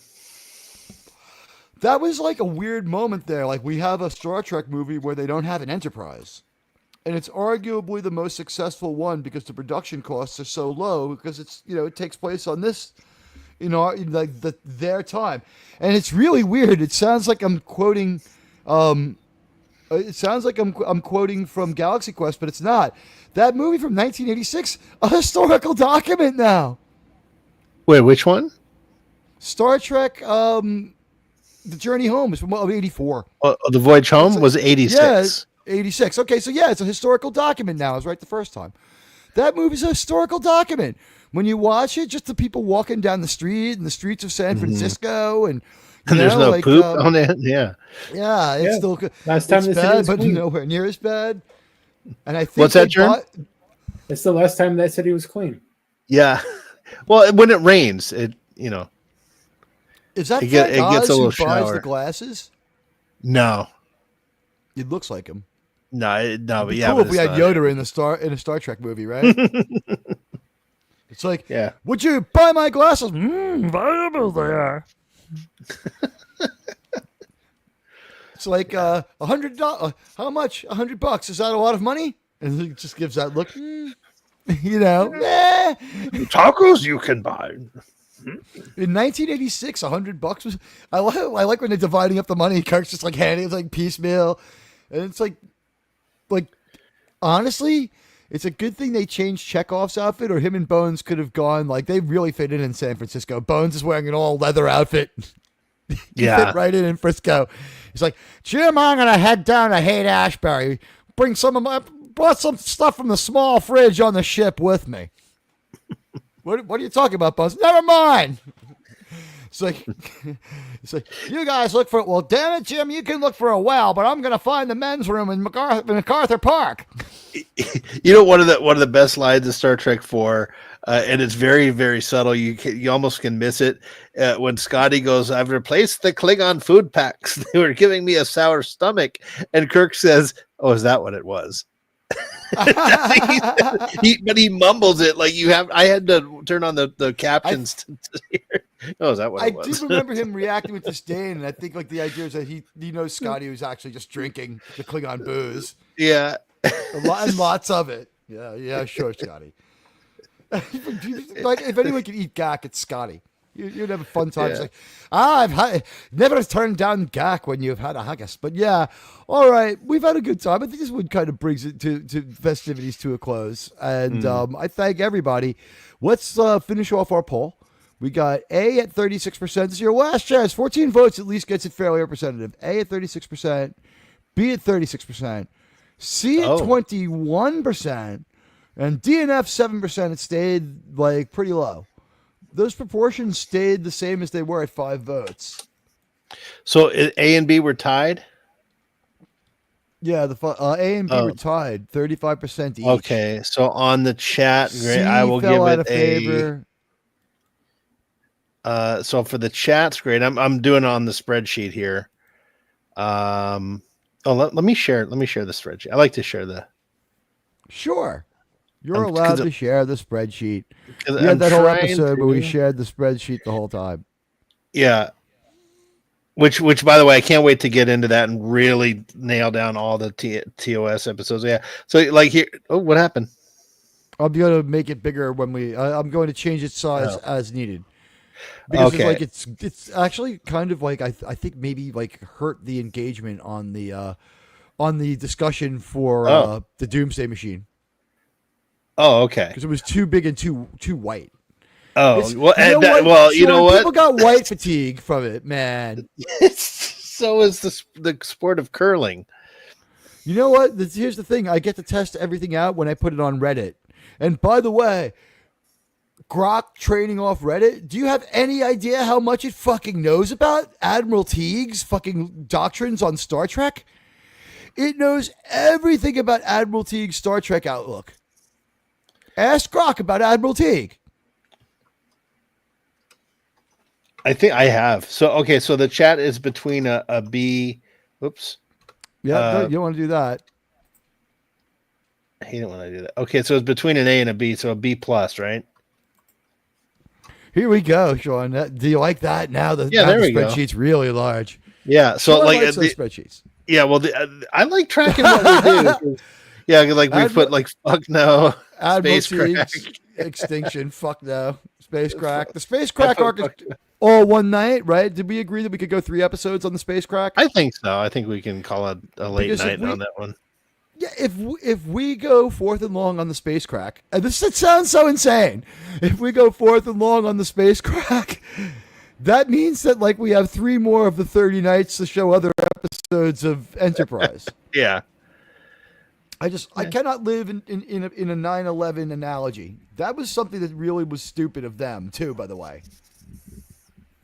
They could have gone all Star Blazers they did without change the it though. They changed it enough. Like there is redemption and there is, and I think they did switch it a little bit. The thing is, you're slapping yourself in the forehead if you've seen Star Blazers the whole time. You're like, my God. It's like, my God, they did Star Blazers. But let's get everyone like acclimated, and we'll take off. Sherm, what are you up to this week? On Monday, we have Mothra on Monday Monster Movie Watch Party, and then the Wednesday we'll have another open panel. All right. Yeah, that was pretty weird. Sean, what's going on with you? I know you bought a Starship in. Yeah, I'm gonna share some pictures because I'm gonna. That's what I had to get going. I have to create and upload my video. So I'm gonna give everyone here a sneak peek. There's your answer, by the way. There's no retro reels and games. Oh yeah, not tonight. Radioactive. I need to put a video up tonight. It's been 9 days since my last one. So, but here's the Constellation B. It's awesome. Oh, thanks, buddy. Yeah, this is the Constellation B. I wish the nacelles weren't so close together. But I live. That's on the designer. No, this was model design. No, well, the model design didn't have this. Yeah. Whoa. This is an ambassador class kit that I put from that angle. It looks freaking awesome. Yeah, it's the Enterprise C. Yeah, it's the Enterprise C, but I put pylons on it like from the Enterprise A. But there's a lot wrong with it, but I am still happy with the design, and I think it looks cool. The nacelles are not parallel, which is kind of a bummer, but I created those pylons by hand and drilled giant holes in this kit and somehow got them to at least be even. Labor of love and really passionate for you. Oh God, I'm telling you, because like even the saucers, like the saucer section. Let me zoom in. I filled in all of their panel line. They're like deep grooves in this. I have to fix the decal, but I made the decals custom, and I tried to make it look TOS kind of, homage to it. We're right now we are making better Star Trek than they are. This is like just as good as anything that they've ever showed you. If we just had some stars behind that, it's better than their bad CGI. At least you could freaking see this ship.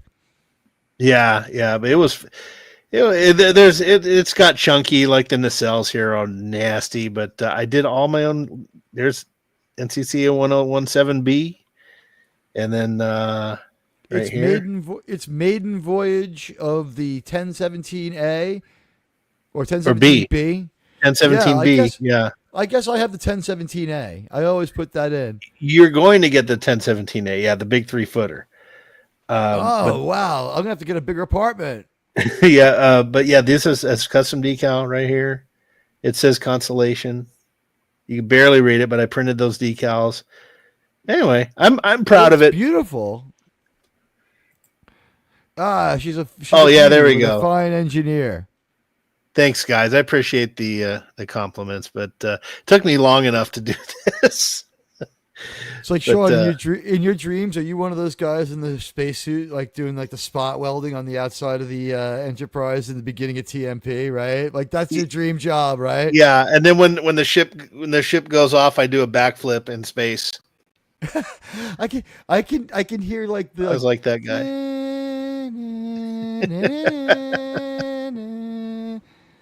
You know what's funny? I've watched so many videos of people that make the Enterprise refit model, and they will play that song and do slow passes through their ship, and some of them look pretty cool. My favorite theme for the Enterprise is the one that they primarily use in. Does it come from the motion picture, or is it Wrath of Khan? That's Wrath of Khan. That's Wrath of Khan, right? Yeah, that's James Horner to a T.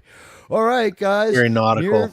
So Sean's got that video going up, and as for me, I don't know. Like, I'm thinking about coming on maybe earlier in the week, but for sure I'll be around Tuesday in the afternoon.